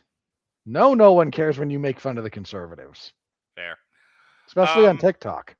So timing is everything. Did you want to talk about Rob Reiner? Yeah, we probably should at least mention this before we move on to the critical review. So Did you kick Alexis out intentionally, or is she coming No, back? or what? her thing says device is not connected. I think her Okay. camera heard me say, "What are you treating me like a rapist?" and it ran away. Could be. Okay. Oh, there she is. No, I just had to go let my dog or close the door because my dogs were back in before I slowly froze to death. And I took that moment of you saying rape spree and said, you know what, this would be a good time for me to. That's my cue. This There is you where I are. came in. So You're probably yeah, wondering how I got to this point. Go ahead. record scratch. Yeah, but on a more serious note, we should mention, yesterday, Sunday, Rob Reiner and his wife were found dead in their home in Los Angeles. The details of this are becoming more and more tragic and horrific. So understand what I'm about to relay is reporting that I've gleaned from other people who several of these have like multiple sources confirmed. None of this should be taken as gospel. This is what we know right now. Again, they were found dead with knife wounds. Current investigative line of reasoning and thinking is that this was done by their son. They have a son who has had a long history of drug problems and mental health issues. Homelessness. He's the one that collaborated with Rob Reiner on what was the movie called? Something Charlie. Yeah, that was largely about his son's experiences. They apparently had some kind of an altercation at a Hollywood party earlier in the evening. I think it was Conan O'Brien's was the name I Mhm. heard, but again, don't Yeah. quote me. And yeah, they were found dead by one of their daughters who just got back from vacation. So yeah, that's about as horrible as it gets. Rob Reiner gave us some movies that I love. He had a really, really tremendous run from like This Is Spinal Tap through A Few Good Men, where I don't think he made a bad movie. I'm So going to he be didn't just. Alexis. I'm going to be Alexis here and actually read you some of the more popular movies people should know because again, people don't always connect directors to movies. He directed and produced the Princess Bride, When Harry Met Sally, Misery, A Few Good Men. These were movies that like made the 90s. Yeah. The I was American gonna say that President. his. Sorry, go ahead. You're talking about Being Charlie, by the way. That's Thank you. He wrote, directed, and produced Flipped. The last thing he did was this past year, Spinal Tap 2, The End Continues. Go ahead, Alexis. Say, Rob Reiner's films are crucial parts of cinema. These are all movies that when you talk about some of the best in so many of these categories, I mean, he directed Misery, which is considered one of the best horror adaptations. Stand by Me, one of Stephen King's best adaptations. Princess Bride, one of the best fantasy stories. Spinal Tap. His films are just so linked It's to funny. the concept of cinema itself. I want to back up with you saying it's funny, him and I had his name and then I lost it. Directed Solo, was on Happy Days. There's a reason why I'm mentioning that. Ron Howard. Ron Howard, yeah. Howard, yeah. It's funny because you had in Rob Reiner and Ron Howard, two people known for acting in very popular series in their day. You had Rob Reiner, who played Meathead on All in the Family, a movie based on my life. I am Archie Bunker. God, that's actually way too accurate. Thank you for that. You're welcome. I once or twice I have referred A little to bit less racism, a little bit more misogyny. I have on very many occasions as of late referred to Erica as Edith, and try to get her to saying those were the days. But and Ron Howard, who people may not know this, but before Ron Howard became a famous director, very successful famous director, despite some misses, we all have them, was on Happy Days. He was one of the stars of Happy Days alongside what's his place who played the Fonz. So Henry Winkler, yeah. So Rob Reiner and almost synonymous with film. These guys that came from acting and then went on to. Because there was a lot of that back in the 80s and 90s. Like guys that had very successful acting careers, transitioned into directing, then went on to direct the movies that defined the genre. Defined, like when I say the genre, I mean the genre of format. They defined what movies were to a lot of people, and really inspired. Like, you know, you went crazy the couple of years ago for the movie that was kind of maybe not really about Spielberg. Um, there are more Spielbergs than not out there. You know, Rob Reiner was one of them. Ron Howard's another one. You know, there's so many directors that I think are right there with Spielberg, and you know, creating the movies that made people not want to just be casual movie watchers, but fans of the film industry, and then want to go make their own movies. I didn't have a lot to say about this. You know, I can appreciate everything Rob Reiner gave this world without becoming particularly emotional about his untimely demise. It's unfortunate. But as Robert was and I were talking before the podcast started, there's a lot of that going around these days, and I'm sorry that happened. It's tragic.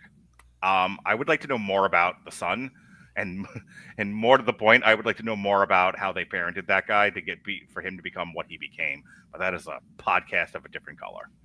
So I will turn it back over to you guys. Yeah, again, if you want to understand, like, again, the great run that he had, he did, like, This Is Spinal Tap, followed by Stand By Me, followed by Princess Bride, followed by A Few Good Men. There's a couple in the, followed by Misery was before A Few Good Men, but When Harry Met Sally's in there. So you've got a guy who, when we talk nowadays about lamenting the death of certain, like, film genres, what's it mean to make a good comedic mockumentary? You show someone This Is Spinal Tap. Or a What's it mighty mean? wind. Yes. What's it mean to make a good romantic comedy? You show someone When Harry Met Sally. For sure. What's it mean to make a good courtroom drama? You show them A Few Good Men. What's it mean to make a coming of age movie? You show them Stand By Me. What's it mean to make a claustrophobic, almost two-person horror movie? Misery. You know, what do you do? What do you want to do if you want to make the next Wizard of Oz? You show them The Princess Bride. Like, this guy made movies that are defining touchstones, not just of the subgenres, but like Mark said, of what it means to enjoy what film can do for you. Everything that you just said, every movie you just said, is to this day still part ingrained, knitted in to the language, to our cultural language. You know, the orgasm bit in When Harry Met Sally, I'll have what she's having. The priest in Princess Bride. I mean, somebody put together a clip of all these videos that were found online of how many times they actually of a wedding, and they actually had the guy do the marriage speech. But not only that, like, my name is Aldo Montoya, or Inigo Montoya. Prepare to die. You know, does anyone want a peanut? I mean, you know, Andre the Giant, mostly unintelligible, but somehow managed to get some of the funniest fucking lines in that movie. I don't think you know what that word means.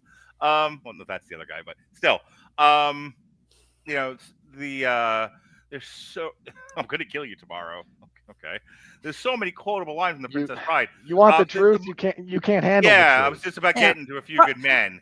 It's probably also pointing out his films jump-started the careers of so many actors. Kevin Bacon actually did a video today talking about how when he got a call from Rob Reiner saying, "Hey, I want you to be in A Few Good Men," and he was just going nuts because Spinal Tap's his favorite movie. And you think about Kathy Bates winning the Oscar for Misery. She wasn't unknown, but she hadn't really had any major starring roles before then. And again, looking at the works of Andre the Giant and Mandy Patinkin and Carrie Elways and how they got launched from Princess Bride. So he has, like I said, he has created iconic films and launched the careers of so many actors. Everyone in Stand By Me was one of those, 80s kid actors who some of them might have had, tragic. Some of the stuff that happened to them became tragic, but poor Corey Feldman. Well, I think we were thinking River Phoenix, but sure. Both of them. I mean, there was that thing not too long ago where, like, I think it was Jerry O'Connell and Will Wheaton were on a talk show, and O'Connell said to him, like, I know we were kids at the time, but I'm sorry I wasn't more of a friend to you with what you were going through at that point in time. Mm. Like you All right. just So all we can say is I don't do mindless speculation. That's another guy's podcast, but we hope that the facts come out and justice is served, and this family has an appropriate, timely, and you know, people show love, come out and support and all of that. Anything else? Because if not, I'm going to move on. just that apparently one of the things that came out of this investigation was that the LAPD had like drastically reduced their homicide division, and now robbery was doubling up with it. So, nice job, Los Angeles. For what it's worth, our hearts and our minds, our thoughts go out to his surviving children. We are so sorry you have to go through this. It is. Right before the holidays to boot. This, we can't even begin to imagine what this is like for you. Everything about this is awful, and Well, that's a hell of a transition. into no, everything about this is awful is a good transition into talking about the critical state of things. There you go. So everything about this is awful. The critical review.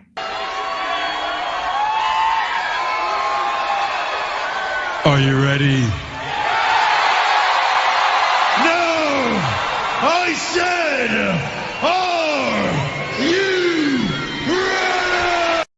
ready? No, God! No, God, please, no! No! No! No! Now, I would have thought the critical score would have been higher. I would have thought so too. I mean, I had some gripes with it, but I kind of thought that was just me. So top critic, Whoa. Jesus Christ, goes down to 79. I was not All expecting critics is 85. Verified audience is 94. All audiences. Did people not get this? Is that what's happening here? Have we gotten this dumb? Okay, Well, let yes, but that's beside the point. me guess with the Look at all the ray of audience. sunshine being cynical. Hang on. The all audience score going down is a bunch of idiots who did this as second screen viewing and went, wait, what? I don't understand. I wasn't paying attention, because you weren't paying attention. The critics I'm more baffled by. Finding the humanity in one of cinema's most iconic monsters, Guillermo del Toro's Frankenstein is a lavish epic that gets its most invigorating Waltz from Jacob Elordi's standout performance. All right, Alexis, I want you to tally every time someone does an electric joke. Hang on, let me get a piece of paper. All right, Robert Horton from The Scarecrow, if he only had a brain. Is it possible that Del Toro spent too many years thinking about everything he wanted to pour into a Frankenstein movie? Because this one, as handsomely dressed as you would expect, is crammed with ideas yet curiously lacking in there-ness. Fairness?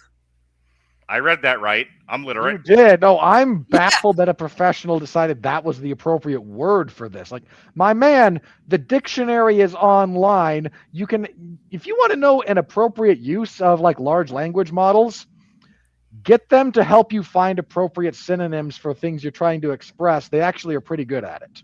Seriously, I am struggling to figure out what there-ness means. Dr. Seuss made words that made more sense. I mean, here's the thing. I can't even like say this is someone annoyed that Del Toro isn't doing enough of the current thing, because this is a very there's some modern sensibilities going on here that should appeal to a bunch of these morons. All right, speaking of a bunch of morons, Mike Massey of Gone with the Twins.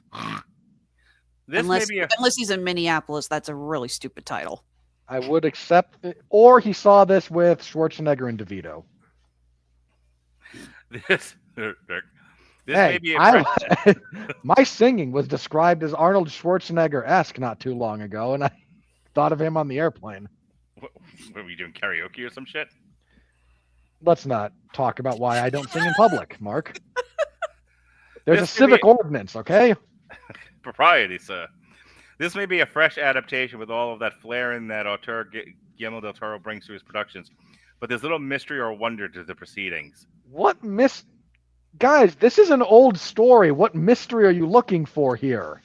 And wonder, what do you mean there was no wonder? This movie is pure wonder. If a Spielberg film is pure whimsy, a Del Toro film is pure wonder. This is a guy who's like, boy, I sure do wish Ryan Johnson were here to subvert my expectations about Frankenstein.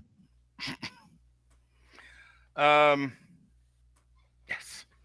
Anyway, Joanne Laurier from Maddleton Pendleton's favorite movie review site, World Socialist website. We've been doing this for God knows how long now, dude.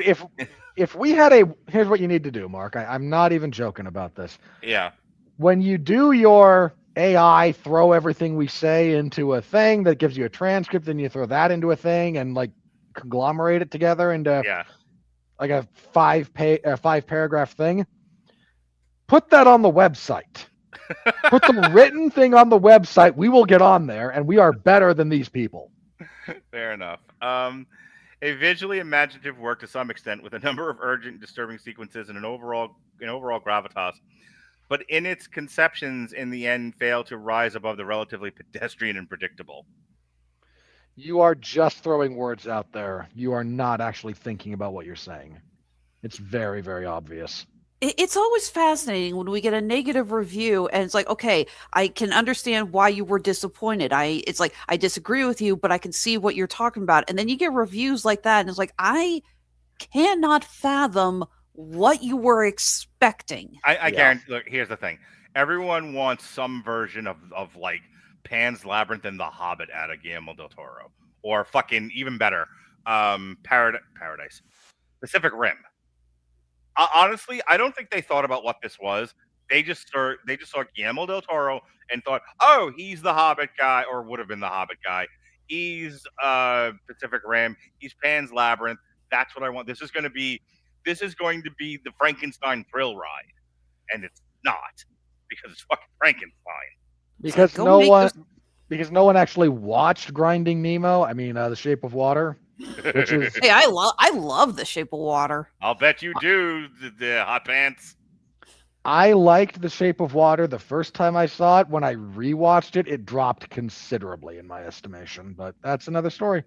All right. Speaking of another story, Dwight Brown of DwightBrownInc.com. You self-employed loser. You said the thing. In the end, why is such an overwhelming production an underwhelming experience?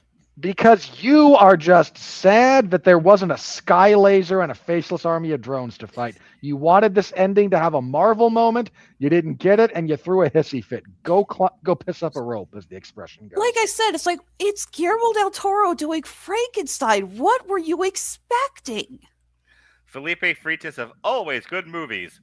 This deceptive CGI-laden spectacle, split into two amorphous chapters, is weak and unsurprising, lacking coherence in several places. Okay, there's only two moments of CGI where I actually kind of rolled my eyes. One, the wolves. Two, the scene where Frankenstein's climbing the tower to put the lightning conductor in. The green screen effect was admittedly a little lacking on that. That's it. There's a few very small pieces that are a little bit jarring, but no, my man, no, you're way off on this one. Yeah, it's like CGI lays. Like, again, Del Toro has made it clear he doesn't like using that much CGI. He prefers practical effects. I've seen CGI laden. Watch a Marvel movie. There's nothing for them to interact with. It's all done on a set that's blue. Pretty much. Ethan J. Rosenberg of In Review Online, leagues ahead of 2017's god-awful abomination, The Shape of Water, but it's still genetically engineered to move us with pyrotechnics Del Toro uses to conceal his fundamental incompetence. Wow, gracious! What an asshole! Okay, did Guillermo del Toro run over your dog or something? Like, I'm not accepting that as anything other than a bunch of ad hominems. Like, you're not actually making a point here, my man. It's like your fundamental Del Toro may not be everyone's cup of tea, but fundamental incompetence? This person thinks he directed Pacific Rim 2, about which we don't speak. Of course not. That movie was terrible. Alrighty. The opening of the film is great spectacle and truly. Marlon Wallace of the M Report. The opening of the film is this great spectacle and truly exciting grabber at the edges of the North Pole. Yet the ending went out with a whimper instead of a bang. Once This guy wanted again, the laser in the sky. a guy who wants Punchy with the sky laser for his finale because he's an infant. It's like that's the way the book ends. They corner each other on the boat and they forgive each other. Frankenstein passes away and the monster says, okay, well, I guess I'm going to go mosey on into the sunset. That's literally the ending of the book. All right. Eileen Jones of the Jacobin. Del Toro preserves the bare bones of Shelley's plot, but changes so much else, bringing in so many other preoccupations of his own that a baggy, everything but the kitchen sink structure weighs the film down. Okay, Oh, this person is bite me. this person is touching on some of my issues with this, but pretending that somehow we then get to everything is weighed down. No, Guillermo del Toro, what he did was put his spin on it. That's what an adaptation is supposed to do, fundamentally. If all I wanted was what's on the book, I'd read the book. Like, if I want to, there's another thing. Like, there's a number of great lines in the Peter Jackson Lord of the Rings trilogy that people assume are from the book that are not. It's an adaptation, not a recreation. Those are different things. And oh god, you found my melanin brother. Shut up. Let me do my thing. Let me do it. Let me do the thing, Robert. From the Mirrorverse, Black Robert Winfrey, Armand White of National Review. How does the Mirrorverse only make me black? It also Shouldn't there be other things that go on there? Well, it also made him disagree with your position. That's why it's from the Mirrorverse.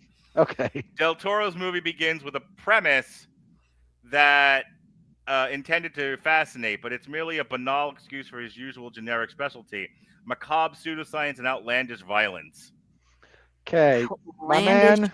violence. The brief moments of violence in this movie actually stand out because they're so subdued. And apart from the slightly goofy effect of him ripping the one guy's lower jaw off, it all kind of no.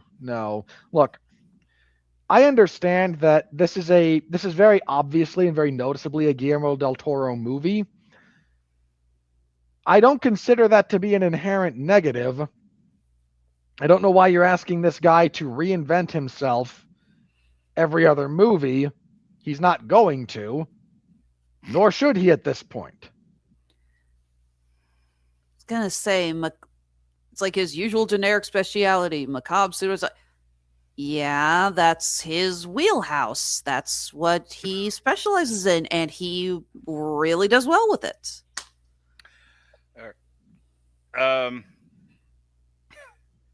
Sean Edwards of Fox 4 Kansas City, Alexis's neighbor.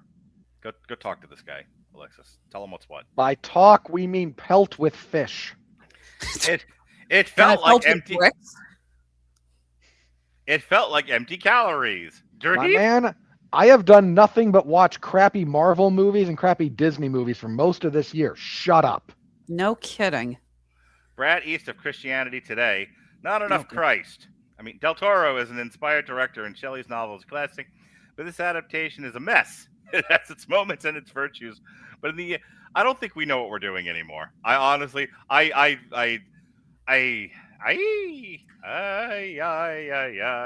not even gonna look for friends of the network or our usual people we make fun of. No, apparently, we don't know what we're doing. I mean, granted, most people agreed with us, but I'm gonna focus on the negative because that's where I am right now.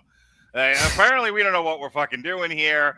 You know, all of these smarty pants that are on Rotten Tomatoes think this movie sucks, and we think it's the best movie of the year. The disconnect, Robert Winfrey, flames on the side of my.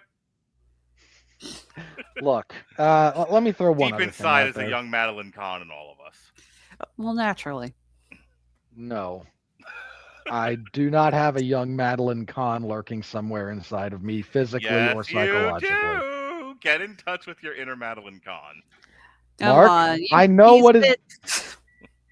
I he's know the rough tired- analog you're tired going of for. playing the game. I know the We've rough. broken Alexis yet again. I know the rough analog that it would be for me, and it's not Madeline Kahn. Buddy Hackett, I'm not answering that. Rip Taylor. And the answer's no. Are you sure it's not Rip Taylor? Because I think deep inside of Robert Winfrey is this a quasi-gay comedian throwing confetti at people. I don't know who Rip Taylor is. Get the What? fuck out of here. How do you not know who Rip Taylor is? Never. You know who Rip Taylor is. You watch YouTubes. No, I don't. I'm sorry, man. I wish I could help you and play along with the gag, but The old comedian. He'd like buckets of confetti at people. I got nothing. Okay, you've seen Wayne's World 2, right? No. Now, that was my introduction to Rip Taylor. I've been informed I'm old again. All right. I also think that Okay, that is the best thing. Just from off camera, Mark looks over. Then I've been informed. I've been informed I'm old again. just standing over and be like, "What? Am I too loud? Do I got to get off my podcast and come to bed, Mom?" She's Or is this just because You're you're old. catching Rip And, like, Taylor? Duck walked away. I have said my piece. She probably did the same thing I did. Like, wait, who's that?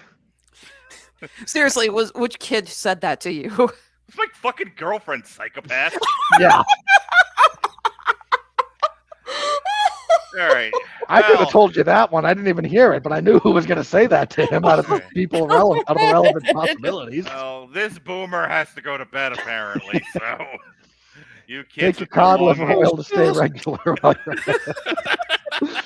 The fact that I referenced cod liver oil now makes me older than you, so here we are. It's now a competition as to who can make the oldest reference. You know, I got some copper delivered the other day. Speaking of delivering copper to a young lady, yesterday on the Metal Hammer. Oh, of come Doom- on. I'm making a reference like the literal oldest bit of recorded history. It's a complaint about substandard copper from like Yeah, ancient and I turned it Samaria. into molesting a young lady. Get off my back. You do you. You I'll turn do me. everything into molesting a young lady. You're not wrong about that. I gave her the this wrong conversation finger. has been completely derailed. I'm trying to do plugs now. People, you besiege me. You have to Yesterday get a turkey for that. on the Metal Hammer of Doom, which we're back to being since we don't play music, we can't be the jukebox anymore. Oh, We talked Trans-Siberian Orchestra, and Mick told us about her her foray. I don't know if you heard this story, Alexis. I don't know how much you talked with Nick these days, but On and off, not that much. she went to a sex club and she did an impact play scene, and we got to hear about it in vascular detail. It was the best moment of podcasting ever. So You're gonna get us thrown off of all kinds of platforms if you keep that up, just so you know. I said nothing wrong. I didn't, dude. I I'm just used, saying. I used the correct terminology. Anyway, so we also like Now, wait for the machine learning to get just a little bit tweaked about which words we have to What the- watch out for. I said, so machine learning turns into the one black guy meme. What did he say? So Excuse me, stewardess. I speak jive. there we go. Very good, Alexis. Now, see, that we could take for AI moderation. Trans-Siberian Orchestra, The Ghost of Christmas Eve. Robert Cooper babbled a bit about Black Sabbath. A fun time was had by all. I talked yet again about the passive-aggressive pansexual peanut butters. I did another one, by the way. I bought Erica a ring over the weekend, and I told her she's only getting it on Christmas if she behaves herself between now and then. And she says, "What is this, a conditional Christmas?" At which point I kicked her out of the bed. And I said, "I have a song I have to write now. Away with you." She was like, "It's a king-size bed. There was no reason for this." And I said, "I need room to breathe and compose." You're stifling my creativity, woman. Stifling Yeah, your can't say it with creativity. You're nunnery. ChatGPTing this shit. Fuck you. Me and ChatGPT are one. I am one with the machine. The machine and I are one. We are co-brains. The machine is going to throw you into the cogs of the machine to feed it on your blood. To Yep. feed it on your blood. It's like if you think for a second the AI is actually going to show favoritism for you for what you're saying here, you are delusional. You, my darling friend, will be the cannon fodder of the AI wars. You guys keep saying there's like a big threat that the AI is going to like murder me, and I keep saying hurry up already. We all know that if we have a hope, it's Jesse advocating for us. It's not Mark. Yeah, Mark has shown the AI some things that will make the AI wish to kill him. His nickname on the chat is still Skynet's Advanced Scout. That's accurate for Jesse. All right. Anyway, this Thursday we will be doing an on trial for Scrooged. That'll be myself and Sean Comer and Kathleen Scott. That is Last maybe the third best adaptation of A Christmas Carol. It was really good. My kids enjoyed it. Last week we looked at. Well, I learned this past week that goes by they them. Grant Morrison. We looked at Happy, Joe the Barbarian, and shut up. Speaking of getting us kicked off of platforms, Nameless. And then Robert and Alexis reviewed Five Nights at Freddy's. I screamed at Alexis because I needed to get a monkey off my back. And That's then what I'm here for. that's right, for my abuse. It's not abuse if you consent, by the way. Anyway, speaking That of is which, so not true, and you know it. Fine, we'll just say we have a BDSM relationship and take it from there. Speaking of which, Kat had her producers on our Thursday show, Triple Feature. We talked about her mockumentary that she was in, Christmas Chaos, which is on Troma now, if people are interested in that sort of thing. And then we looked at Romeo and Juliet and Frankenhooker. I did a proper parenting decision and did not show them to my children. So there. You made a good call there. Next week is Avatar, Fire and Ash and Money. And then I'm not going to Maybe Cleveland. money. That remains to be seen. Yeah. And I'm not going to Cleveland anymore, so Robert is back on the hot seat. We'll be doing Anaconda against our better judgment. And then our, I'm assuming all three of us. I haven't done the schedule yet for the end of the year, but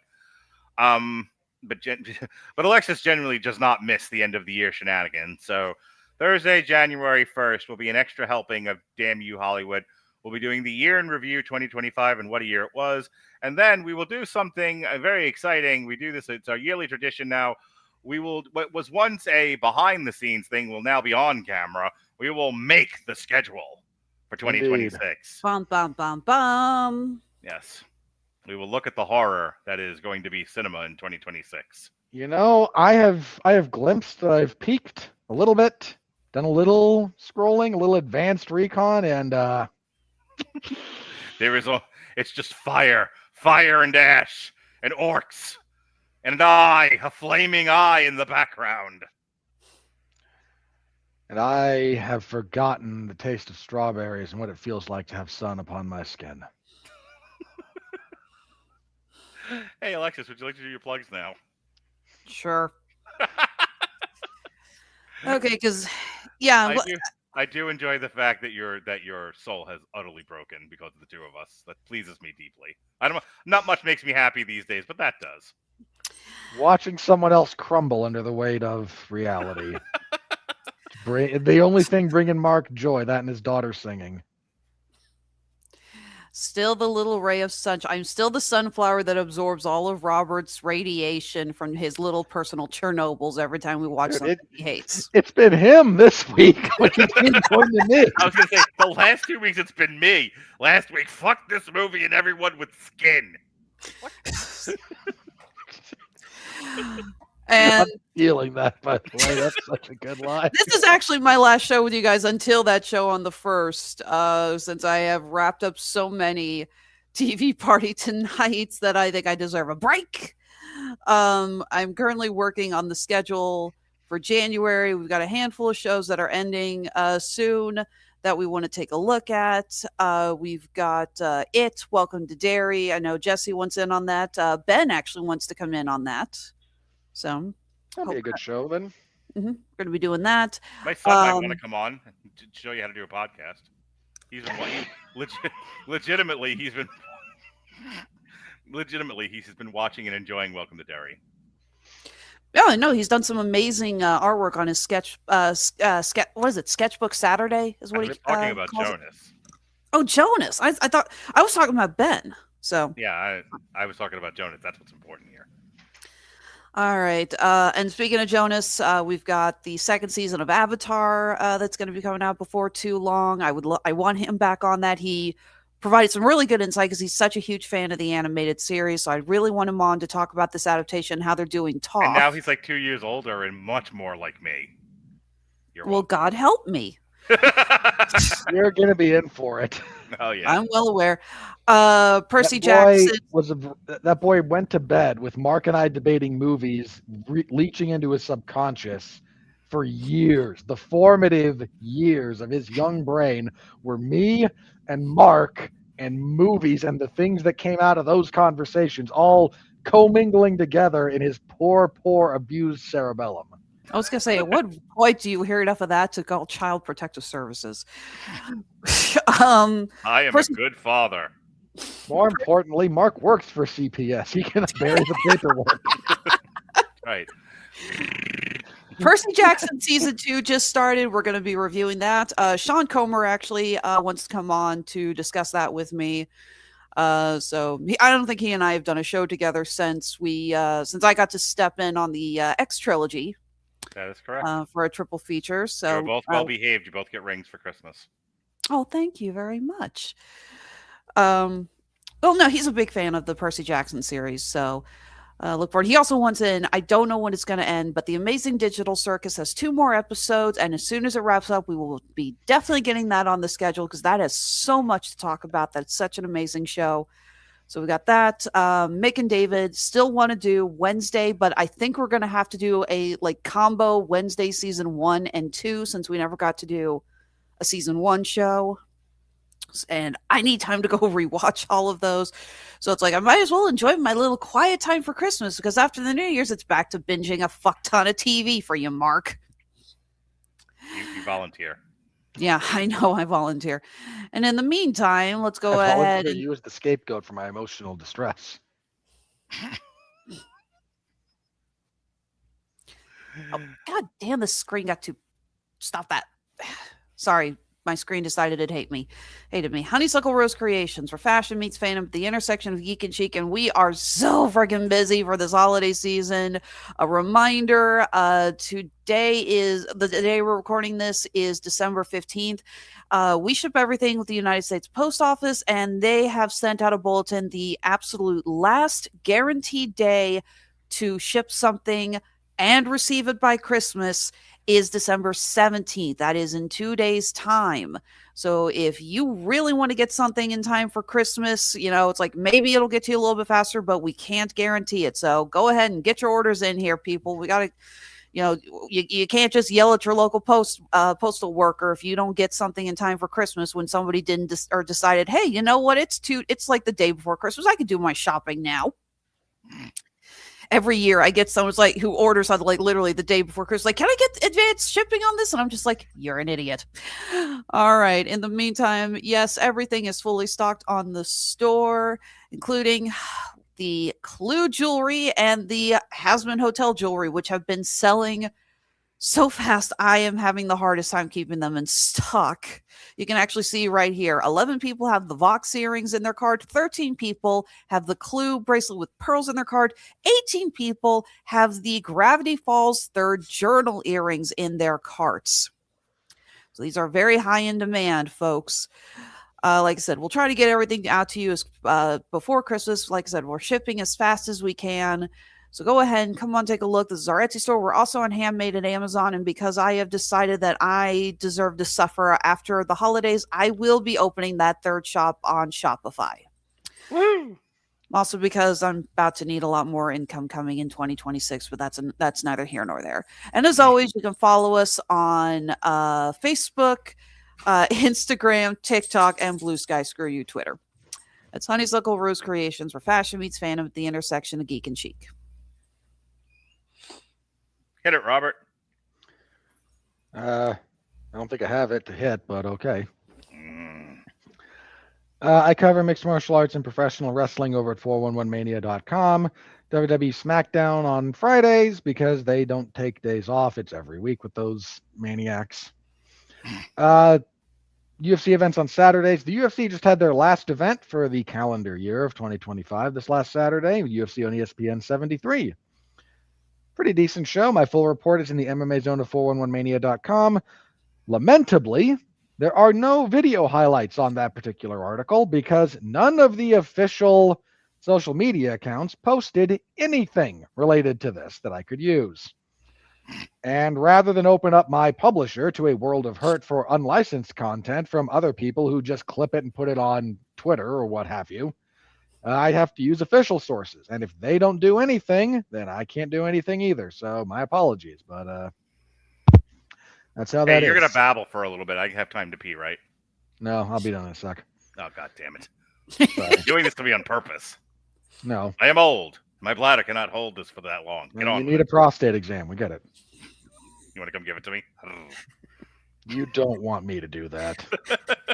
I promise you that. I have an authentic Infinity Gauntlet. Bend over, asshole. I got a baseball bat around here.